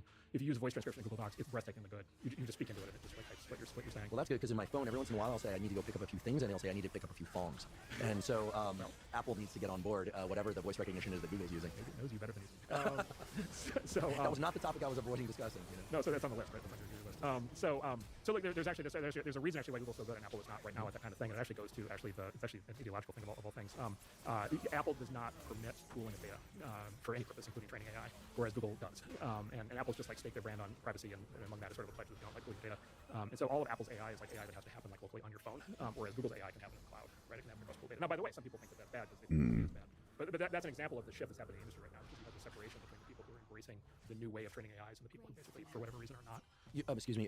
You say that some people think it's bad because of privacy issues, or they think it's bad because of the reduced functionality of that AI? Oh no, so you're definitely going to get so there's three reasons AIs have started to work. One of them is just simply larger data sets, larger amounts of data. So specifically, the reason why objects and images are now, the reason machines are now better than humans at recognizing objects and images or recognizing faces is because modern facial recognition AIs are trained across all photos of the internet of people. Billions and billions and billions of photos, right? A limited number of photos of people on the internet. Attempts to train facial recognition systems 10 or 20 years ago, they'd be trained on thousands or tens of thousands of photos. So the input data is simply much more vast. Much larger. And this is the reason, to get to the conclusion on this, this is the reason why ChatGPT works so well. One of the reasons ChatGPT works so well is it's trained on the entire internet of text. And the entire internet of text was not something that was available for you to train AI on until it came to actually exist itself, which is new in the last basically decade. So in the case of face recognition, I can see how having a much larger input data set would be beneficial if the goal is to recognize Mark Andreessen's face, because you are looking for signal to noise against everything else, right? But in the case of ChatGPT, when you're pooling all text on the internet and you ask ChatGPT to say, construct a paragraph about Mark Andreessen's prediction of the future of human beings over the next 10 years and the likely to be most successful industries, you can give ChatGPT that. If it's pooling across all text, how does it know what is authentically Mark Andreessen's text? Because in the case of face recognition, you have you've got a standard to work from, a verified image versus everything else. In the case of text, you have to make sure that what you're starting with is verified text from your mouth. So, which makes sense if it's coming from video, but then if that video is deep faked, all of a sudden what's true, your valid Mark Andreessen is of question, and then everything ChatGPT is producing that is going to have question. So I would say there's a before and after thing here. There's like a before ChatGPT and after GPT question, because the existence of GPT itself changes the answer. So before ChatGPT, so the version you're using today is trained on data up till September 2021. They're cut off of the training set. Up till September 2021, almost all text on the internet was written by a human being, and then most of that was written by people under their own names. Some of it wasn't, but a lot of it was. And why you know it's for me is because it was published in a magazine under my name, or it's a podcast transcript and it's under my name. And generally speaking, if you just did a search on like what are things Mark Andreessen has written and said, 90+% of that would be correct. And look, somebody might have written a fake parody article or something like that, but like not that many people were spending that much time writing like fake articles about like things like that. Right? Not many people can pretend to be you. Exactly, right. And so generally speaking, you can kind of get your arms around the idea that there's a corpus of material associated with me, or by the way, same thing with you. There's a corpus of YouTube transcripts and other your academic papers and talks you've given. You can kind of get your hands around that. And that's how these systems are trained. They take all that data collectively, they put it in there. And that's why this works as well as it does. And that's why if you ask ChatGPT to speak or write like me or like you or like somebody else, it will actually generally do a really good job, because it has all of our prior text in its training data. That said, from here on out, this gets harder. And of course, the reason this gets harder is because now we have AI that can create text. We have AI that can create text at industrial scale. Right? Is it watermarked as AI-generated text? No. How hard would it be to do that? I think it's impossible. I think it's impossible. There are people who are trying to do that. This is a hot topic in the classroom. I was talking to a friend who's got like a 14-year-old kid in the class, and there's like these recurring scandals. Like every kid in the class is using ChatGPT to like write their essays or to help them write their essays. And then the teacher is using there's a tool that you can use that it purports to be able to tell you, whether something was written by ChatGPT, but it's like only right like 60% of the time. And so there was this case where the student wrote an essay where their parent sat and watched them write the essay, and then they submitted it, and this tool got the conclusion correct, and then the student was outraged because he got unfairly cheated, but the teacher is like, well, you're all using the tool. Then it turns out there's another tool that basically you feed in text, and it actually it's sort of they call it a summarizer, but what it really is a cheating mechanism to basically just shuffle the words around enough so that it sheds whatever characteristics were associated with AI. So there's like an arms race going on in educational settings right now around this exact question. I don't think it's possible to do. There are people working on the watermark. I don't think it's possible to do the watermarking, and I think it's just kind of obvious why it's not possible to do that, which is you can just read the output for yourself. it's really good. How are you actually going to tell the difference between that and something a real person wrote? And then, by the way, you can also ask ChatGPT to write in different styles, right? So you can tell it, like, write in the style of a 15-year-old, right? You can tell it to write in the style of, a non-native English speaker, right? Or if you're a non-native English speaker, you can tell it to write in the style of an English speaker, native English speaker, right? And so the tool itself will help you evade. So I don't think that. I think there's a lot of people who are going to want to distinguish, right, quote real versus fake. I think those days are over. Genie's out of the bottle. Genie's completely out of the bottle. And by the way, I actually think this is good. This doesn't map my worldview of how we use this technology anyway, which we can come back to. So there's that. So there's that. So, and then there's the problem, therefore, of like the so-called deepfake problem. So then there's the problem of like deliberate basic manipulation, and that's like one of your many enemies,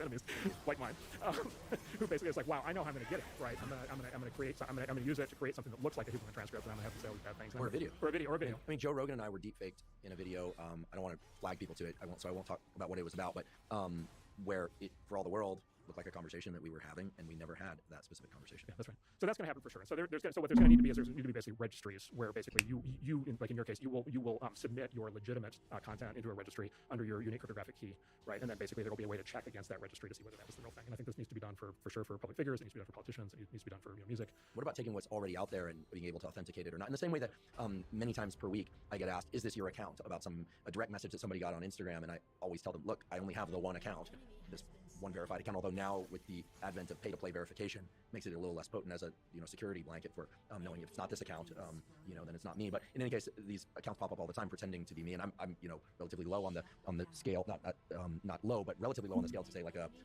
Beyonce or something like that, who has hundreds of millions of followers. So is there a system in mind where people could go in and verify text, click yes or no, this is me, this is not me, and even there's the opportunity for people to fudge, to eliminate things about themselves that they don't want out there by saying, no, that's not me, it wasn't, I didn't actually say that or create that. Yeah, no, that's right. And so, so technologically, it's actually pretty straightforward. So the way to implement this technologically is with public key cryptography, which is the basis for how cryptography information is secured in the world today. And so basically what you would do, the implementation form of this would be, you would pick whatever is your most trusted channel. Let's say it's your YouTube channel as an example, where just everybody just knows that it's you on your YouTube channel because you've been doing it for 10 years or whatever, and it's just obvious. And you would just publish, like in the About Me page on your YouTube, you would just publish your public cryptographic key that's unique to you, right? And then anytime anybody wants to check to see whether any piece of content is actually you, they go to a registry in the cloud somewhere, and they basically submit. They basically say, okay, is this him? And then they can basically use to see whether somebody with your public key, you had actually certified that this was something that you made. Now, who runs that registry is an interesting question. If that registry is run by the government, we would call that Ministry of Truth. I think that's probably a bad idea. If that registry is run by a company, we would call that basically the equivalent of like a credit bureau or something like that. Maybe that's how it happens. The problem with that is that company now becomes hacking target number one, right? Of every bad person on earth, right? Because if anybody breaks into that company, they can fake all kinds of things. Yeah, they own the truth. Right, they own the truth, right? And by the way, insider threat, also their employees can monkey with it, right? So you have to really trust that company.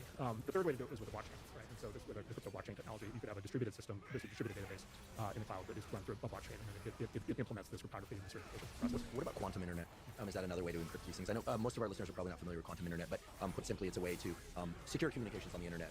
Let's just leave it at that. It's sophisticated, and we'll probably do a whole episode about this at some point. But maybe you have a succinct way of describing quantum internet. But that'd be better, and if so, please offer it up. But is quantum internet going to be one way to secure these kinds of data and resources?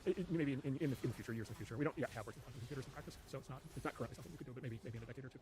Tell me, I'm going to take a stab at defining quantum internet in one sentence. It's a way in which if anyone were to try and peer in on a conversation on the internet, it essentially would be futile because of the way that quantum internet changes the way that the communication is happening so fast and so many times in any one conversation. It's essentially changing the translation of the language so fast that there's just no way to keep up with it. Is that more or less accurate? Yeah, conceivably. Yeah, not yet, but yeah, someday. So going back to AI, most people who hear about AI are afraid of AI. I think most people who aren't informed. This goes back to our elites versus masses thing. Oh, interesting. Well, I heard you say that, and this is from a really wonderful tweet thread that we will link in the show note captions that you put out not long ago, and that I've read now several times. And that everyone really should take the time to read. It probably takes about 20 minutes to read it carefully and to think about each piece, and I highly recommend it. But you said, I'm quoting here, let's address the one thing I actually agree with, which is AI will make it easier for bad people to do bad things. Yep. Yeah. Well, so first of all, there is a general freak out happening around AI. I think it's one of these, again, it's an elite-driven freak out. I don't think the man in the street knows cares or feels one or the other. It's just not a relevant concept. It probably just sounds like science fiction. So I think there's an elite-driven freak out that's happening right now. I think that elite-driven freak out has many aspects to it that I think are incorrect. Which is not surprising. I would think that, given that I think the elites are incorrect on a lot of things. But I think they're very wrong about a number of things they're saying about AI. But that said, look, this is a very powerful technology. This is like a new general purpose, like thinking technology, right? So like, what if machines could think, right? And what if you could and what if you could have them think for you? There's obviously a lot of good that could come from that. But So also, criminals could use them to plan better, crimes. Terrorists could use them to plan better terror attacks and so forth. And so these are going to be tools that bad people can use to do bad things for sure. I can think of some ways that AI could be leveraged to do fantastic things, like in the realm of medicine. An AI pathologist perhaps can scan 10,000 slides of histology and find the one microtumor cellular aberration that would turn into a full-blown tumor, whereas the even mildly fatigued or well-rested human pathologists, as great as they come, might miss that. Right. And perhaps the best solution is for both of them to do it, and then for the human to verify what the AI has found, and vice versa. Right, that's right. Yeah. And that's just one example. I mean, I can come up with thousands of examples where this would be wonderful. We'll give another about medicine. So you're talking about something analytic result, which is good and important. The other is like the machines are going to be much better bedside manner. They're going to be much better dealing with the patient. And we already know there's already been a study. There's already been a study on this. So there was already a study done on this where there was a study team that scraped thousands of medical questions off of an internet forum, and then they had real doctors answer the questions, and then they had basically GPT-4 answer the questions, and then they had another panel of doctors score the responses. Right. So there were no patients experimented on here. This was a test contained within the medical world, but and then the panel of the judges, the panel of doctors for the judges, scored the answers in both factual accuracy and on bedside manner, on empathy. And the GPT-4 was equal or better on most of the factual questions analytically already. It's not even a specifically trained medical AI, but it was overwhelmingly better on empathy. Right.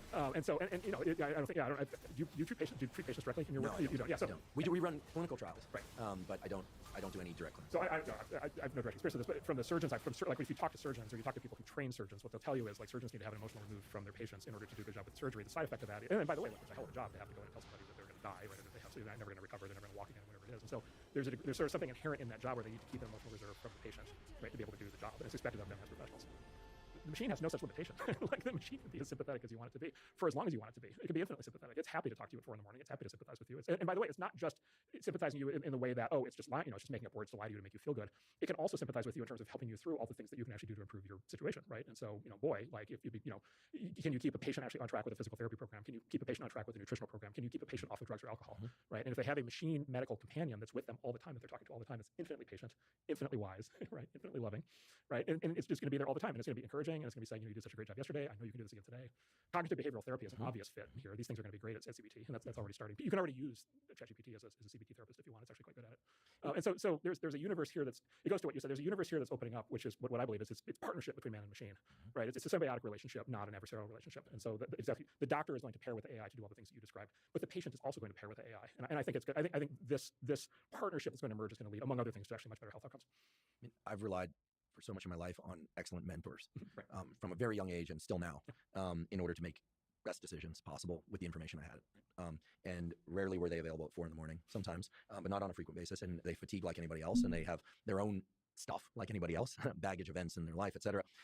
What you're describing is a sort of AI coach or therapist of sorts that hopefully would learn to identify our best self and encourage us to be our best self. And when I say best self, I don't mean that in any kind of pop psychology way. I mean, I could imagine AI very easily knowing, how well I slept the night before and what types of good or bad decisions I tend to make at 2 o'clock in the afternoon when I've only had 5 hours of sleep, or maybe just less REM sleep the night before. It might encourage me to take a little more time to think about something. It might give me a little tap on the wrist through a device that no one else would detect to, refrain from something. It's never going to judge you.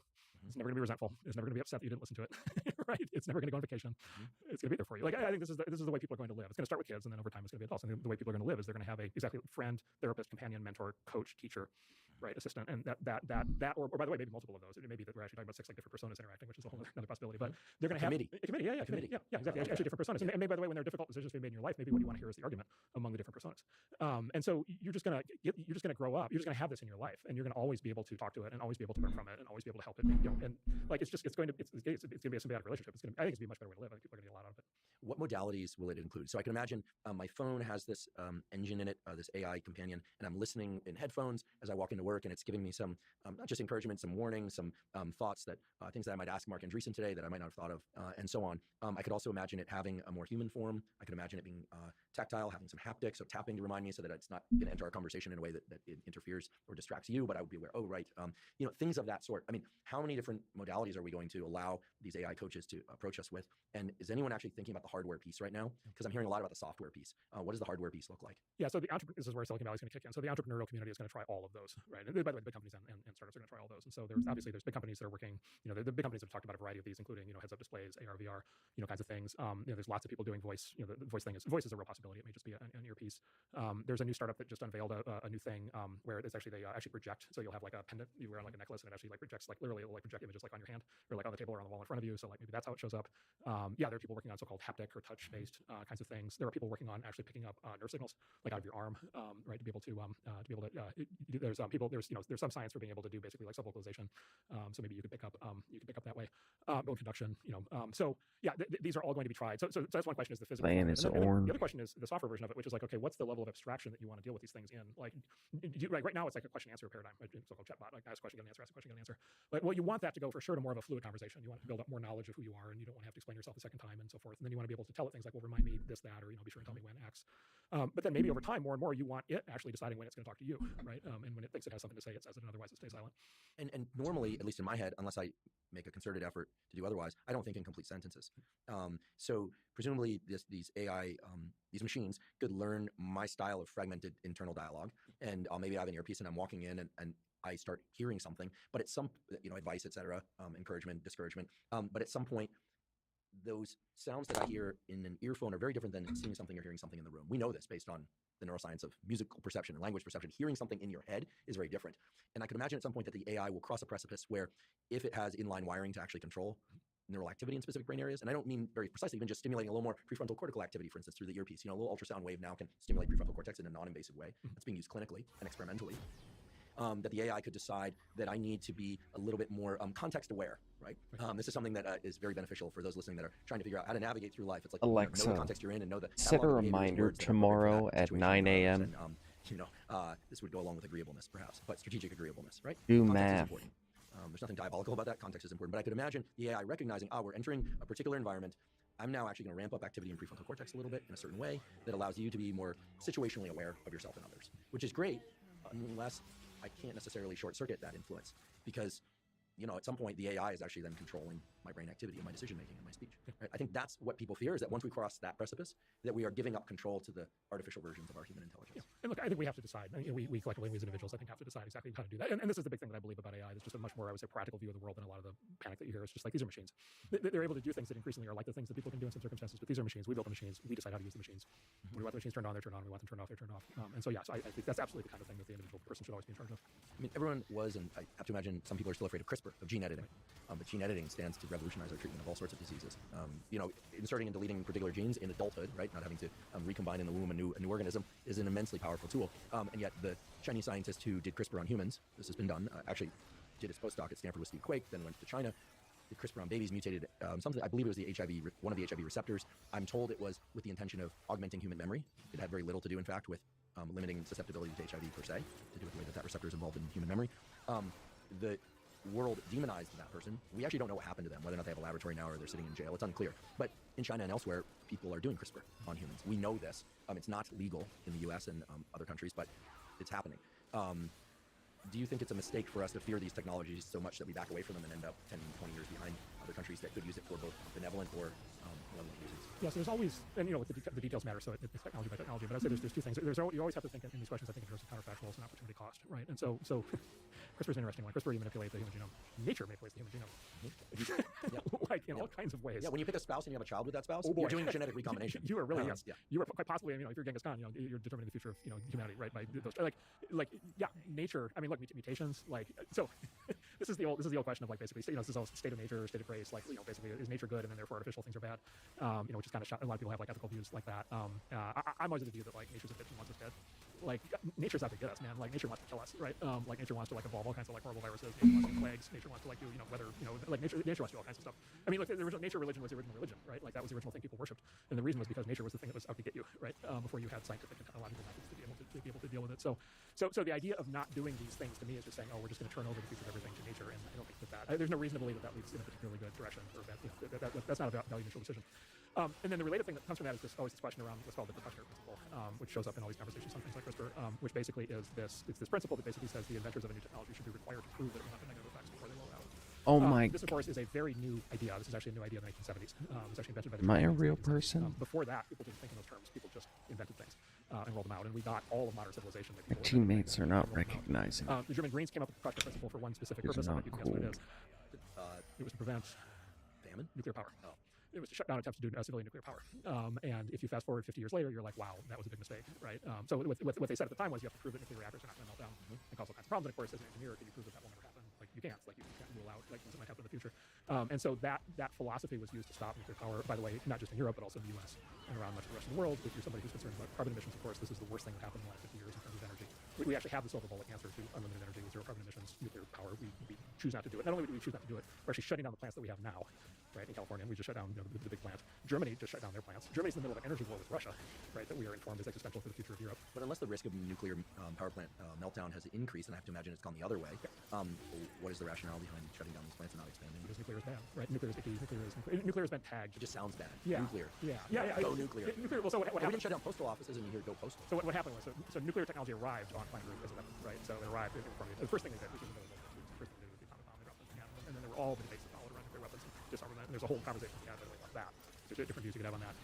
And then it was in the 50s and 60s where they started to roll out civilian nuclear power. And then there were accidents. There were accidents. There was 3 Mile Island melted down, and then Chernobyl melted down in the Soviet Union, and then even recently Fukushima melted down. And so there have been meltdowns. And so I think it was a combination of it's a weapon, it is sort of icky. There's sort of scientists sometimes say the ick factor, right? It's radioactive, it goes green. By the way, it becomes like a mythical, fictional thing, and so you have all these movies of horrible, supervillains powered by nuclear energy and all this stuff. Well, the intro to The Simpsons, right, is the nuclear power plant and the three-eyed fish and the, all the negative implications of this nuclear power plant run by, at least on The Simpsons, idiots, and that is the dystopia where people are unaware of just how bad it is. And who owns the nuclear power plant, right? This is evil, this is evil capitalist, right? So it's like an capitalism, right? And so we're blaming Matt Groening for the demise of a particular. He certainly didn't help, right? But it's literally this amazing thing where if you're just thinking rationally, scientifically, you're like, okay, we want to get rid of carbon. This is the obvious way to do it. So okay, fun fact: Richard Nixon, the two things that really matter in this. So one is he defined in 1971 something called Project Independence, which was to create 1,000 new state-of-the-art nuclear plants, civilian nuclear plants in the U.S. by 1980, and to get the U.S. completely off of oil, and cut the entire U.S. energy grid over to nuclear power, electricity, cut over to electric cars, the whole thing, detached from carbon. You'll notice that didn't happen. Why did that not happen? Because he also created the EPA and the Nuclear Regulatory Commission, which then prevented that from happening, right? And the Nuclear Regulatory Commission did not authorize a new nuclear plant in the U.S. for 40 years. Why would he hamstring himself like that? He got distracted by by Watergate in Vietnam. I think Ellsberg just died recently, right? The guy who released the Pentagon Papers. Yeah, so it's this complicated. But it's exactly. It's this thing. Yeah, he didn't. He left office shortly thereafter. He didn't have time to fully figure this out. I don't know whether he would have figured it out or not. Ford could have figured it out. Carter could have figured it out. Reagan could have figured it out. Any of these guys could have figured it out. It's like the most obvious. Knowing what we know today, it's the most obvious thing in the world. The Russia thing is the amazing thing. It's like Europe is literally funding Russia's invasion of Ukraine by paying them for oil, right? And they can't shut off the oil because they won't cut over to nuclear, right? And then of course what happens? Okay, so then here's the other kicker of what happens, right? Which is they won't do nuclear, but they want to do renewables, right? Sustainable energy. And so what they do is they do solar and wind. Solar and wind are not reliable because it sometimes gets dark out and sometimes the wind doesn't blow. And so then what happens is they fire up the coal plants, right? And so the actual consequence of the precautionary principle for the purpose it was invented is a massive spike in use of coal. That's taking us back over 100 years. Yes, correct. That is the consequence of the precautionary principle. That's the consequence of that mentality. And so it's a failure of a principle on its own merits for the thing it was designed for. And then, there's a whole movement of people who want to apply it to every new thing. And this is the hot topic on AI right now in Washington, which is like, oh my God, these people have to prove that this can never be used for bad things. Sorry, I'm hung up on this nuclear thing, and I wonder, can it just be renamed? I mean, seriously, there is something about the naming of things. We know this in biology, right? Lamarckian evolution and things like that. These are bad words in biology, but we had a guest on this podcast, Oded Rashavi, who's over in Israel, who's shown, inherited traits. But you talk about it as Lamarckian, then it has all sorts of negative implications. But his discoveries have important implications for everything from inherited trauma to treatment of disease. There's all sorts of positives that await us if we are able to reframe our thinking around something that, yes, indeed, could be used for evil, but that has enormous potential and that is in agreement with nature.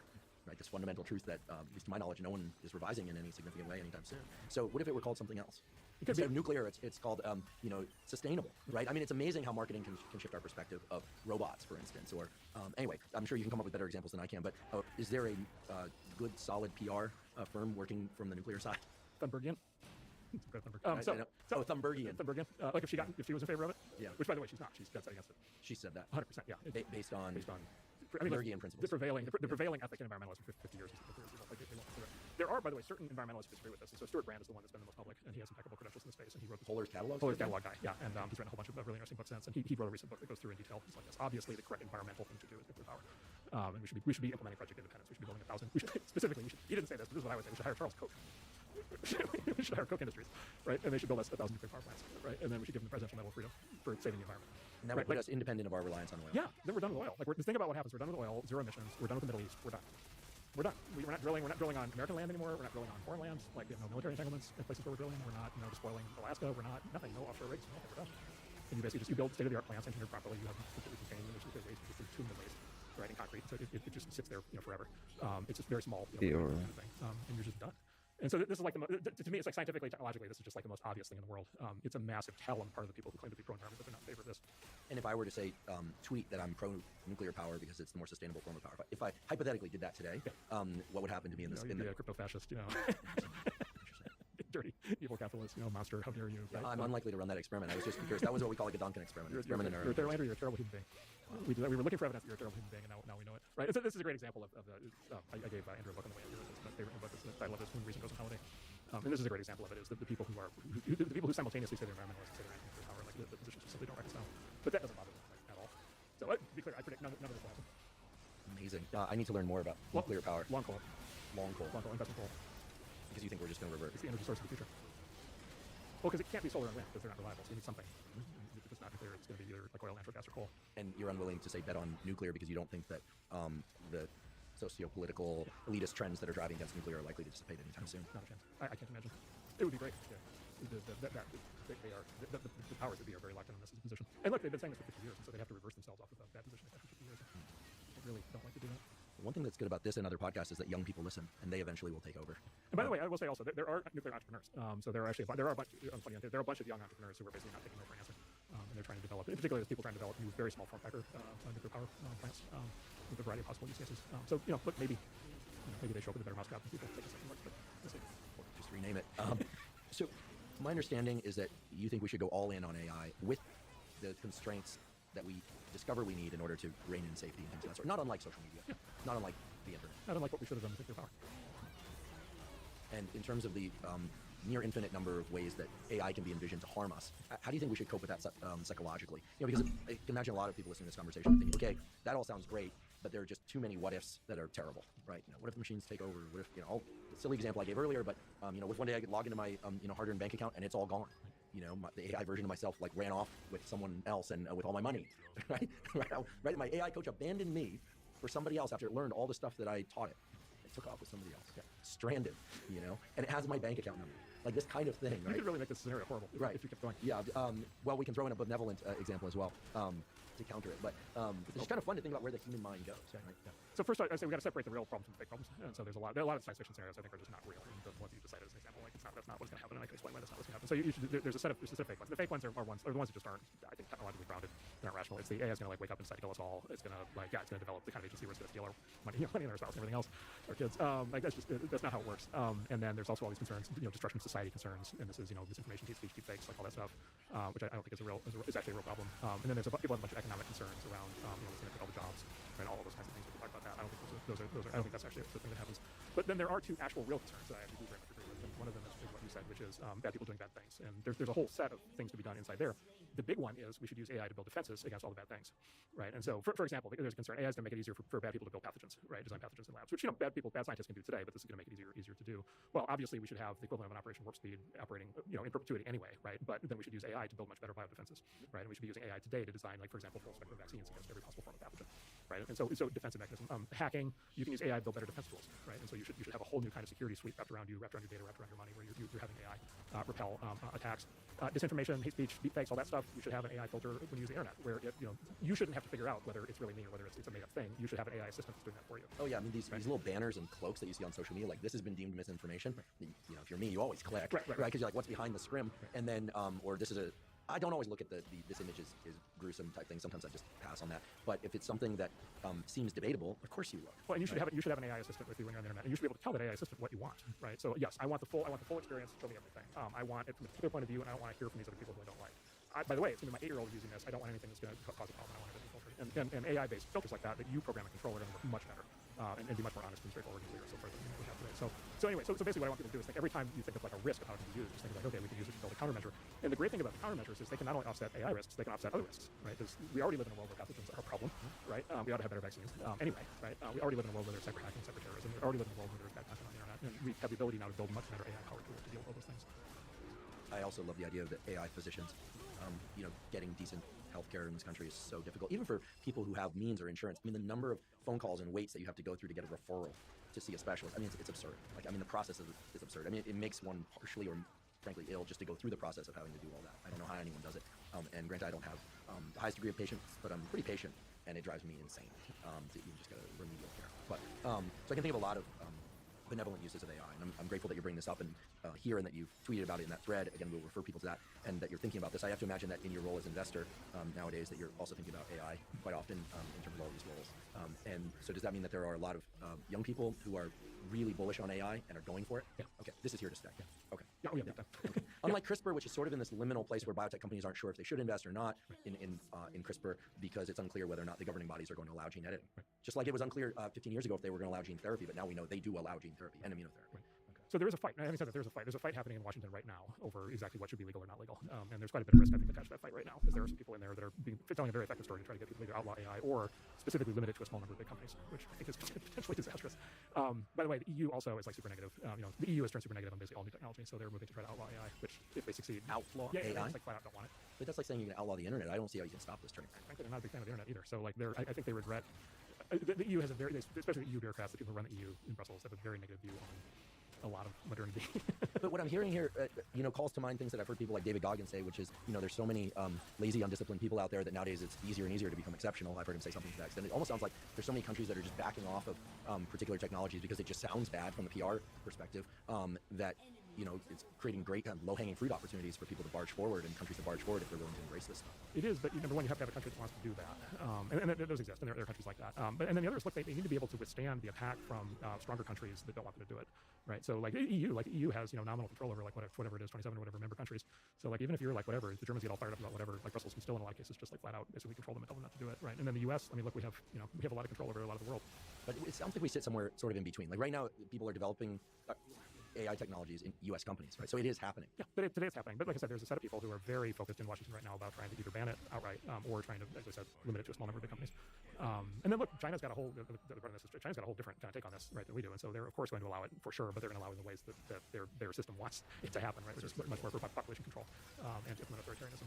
And then of course they are going to spread their technology and their vision of how society should run across the world, right? So we're back in a Cold War dynamic like we were at the Soviet Union, where there are two different systems that have fundamentally different views on issues, concepts like freedom and individual choices, freedom of speech, and so on. And we know where the Chinese stand. We're still figuring out where we stand. So I'm having specifically a lot of schizophrenic conversations with people in DC right now, where if I talk to them in China, it doesn't come up. They just like hate tech, they hate American tech companies, they hate AI, they hate social media, they hate this, they hate that, they hate crypto, they hate everything. They just want to like punish and like ban, and like they're just like very, very negative. But then if we have a conversation half hour later and we talk about China, then the conversation is totally different. Now we need a partnership between the U.S. government and American tech companies to defeat China. It's like the exact opposite discussion. Right? Is that fear or competitiveness? On China specifically? On in terms of the U.S. response in Washington, when you bring up these technologies like I'll lump CRISPR in there, things like CRISPR, nuclear power, AI. It all sounds very cold, very dystopian to a lot of people, and yet there are all these benevolent uses as we've been talking about. And then you say you raise the issue of China, and it sounds like this big dark cloud emerging, and then all of a sudden we need to galvanize and develop these technologies to counter their effort. So is it fear of them, or is it competitiveness, or both? Well, so without them in the picture, you just have this. Basically, there's an old Bedouin was saying is me against my brother, me and my brother against my cousin, me and my brother and my cousin against the world, right? Like it's actually evolution in action. There's no external threat, then the conflict turns inward, and then at that point there's a big fight between specifically tech and then I would just say generally politics. And my interpretation of that fight is it's a fight for status. It's fundamentally a fight for status and for power, which is like if you're in politics, you like the status quo of how power and status work in our society. You don't want these new technologies to show up and change things because change is bad, right? Change threatens your position. It threatens your the respect that people have for you and your control over things. So I think it's primarily a status fight, which we can talk about. But the China thing is just like a straight up geopolitical us versus them. Like I said, it's like a Cold War scenario. And look, 20 years ago, the prevailing view in Washington was we need to be friends with China, right? And we're going to be trading partners with China. And yes, they're a totalitarian dictatorship, but like if we trade with them over time, they'll become more democratic. In the last 5 to 10 years, it's become more and more clear that that's just not true. And now there's a lot of people in both political parties in DC who very much regret that and want to change to much more of a sort of a Cold War footing. Are you willing to comment on TikTok and technologies that emerge from China that are in widespread use within the U.S., like how much you trust them or don't trust them? I can go on record myself by saying that early on when TikTok was released, we were told as Stanford faculty that we should not and could not have TikTok accounts nor WeChat accounts. So let's start with there are a lot of really bright Chinese tech entrepreneurs and engineers who are trying to do good things. I'm totally positive about that. So I think that many of the people mean very well. But the Chinese have a specific system, and the system is very clear and unambiguous. And the system is everything in China is owned by the party. It's not even owned by the state, it's owned by the party, it's owned by the Chinese Communist Party. So the Chinese Communist Party owns everything, they control everything. By the way, it's actually illegal to this day. It's illegal for foreign investors to buy equity in a Chinese company. There's all these like basically legal machinations that people do to try to do something that's like economic equivalent to that, but it's actually still illegal to do that. The Chinese have no intention. The Chinese Communist Party has no intention of letting foreigners own any of China, like zero intention of that, and they regularly move to make sure that doesn't happen. So they own everything, they control everything. So sorry to interrupt you, but people in China can invest in American companies and do all the time. Well, they can subject to U.S. government constraints. There is a U.S. government system that attempts to mediate that called CFIUS, and there are more and more limitations being put on that. But if you can get through that approval process, then legally you can do that. Whereas the same is not true with respect to China. So they just have a system. And so if you're the CEO of a Chinese company, it's not optional. If you're the CEO of ByteDance or CEO of Tencent, it's not optional. Your relationship with the Chinese Communist Party is not optional. It's required. And what's required is you are a unit of the party, and you and your company do what the party says. And when the party says we get full access to all user data in America, you say yes. When the party says you change the algorithm to optimize to a certain social result, you say yes. Right? So it's whatever Xi Jinping and his party cadres decide, and that's what gets implemented. If you're the CEO of a Chinese tech company, there is a political officer assigned to you who has an office down the hall. And at any given time, he can come down the hall, he can grab you out of your staff meeting or board meeting, and he can take you in the hall, and he can make you sit for hours and study Marxism and Xi Jinping thought and quiz you on it and test you on it, and you better pass the test. Right? So it's like a straight political control thing. And then, by the way, if you get crosswise with them, like, you know. So when we see tech founders getting called up to Congress for what looks like interrogation, but it's probably pretty light interrogation compared to what happens in other countries. Yeah, it's state power. They just have this view of top-down state power, and they view it's their system, and they view that it's necessary for lots of historical and moral reasons that they've defined, and that's how they run. And then they've got a view that says how they want to propagate that vision outside the country. And they have these programs like Belt and Road, right? That basically are intended to propagate kind of their vision worldwide. And so they are who they are. Like, I will say that they don't lie about it. Right? They're very straightforward. They give speeches, they write books. You can buy Xi Jinping speeches. He goes through the whole thing. They have their Tech 2025 plan, 10 years ago. Their whole AI agenda is all in there. And is their goal that in 200 years, 300 years, that China is the superpower, controlling everything? Yeah, or 20 years, 30 years, or 2 years, 3 years. Yeah, they got a shorter horizon. Yeah. I mean, look, they're. I mean, if you're, it's like, I don't know, everybody's a little bit like this, I guess. But yeah, if they want to win. Well, the CRISPR in humans example that I gave earlier was interesting to me because, first of all, I'm a neuroscientist, and they could have edited any genes, but they chose to edit the genes involved in the attempt to create super memory babies, which presumably grow into super memory adults. And whether or not they succeeded in that isn't clear. Those babies are alive and presumably by now walking, talking, as far as I know. Whether or not they have super memories isn't clear. But China is clearly unafraid to augment biology in that way. And I believe that that's inevitable. It's going to happen elsewhere. Probably first for the treatment of disease. But at some point, I'm assuming people are going to augment biology to make smarter kids. I mean, people, not always, but often will select mates based on the traits they would like their children to inherit. So this happens far more frequently than could be deemed bad, because either that or people are bad because people do this all the time, selecting mates that have physical and psychological and cognitive traits that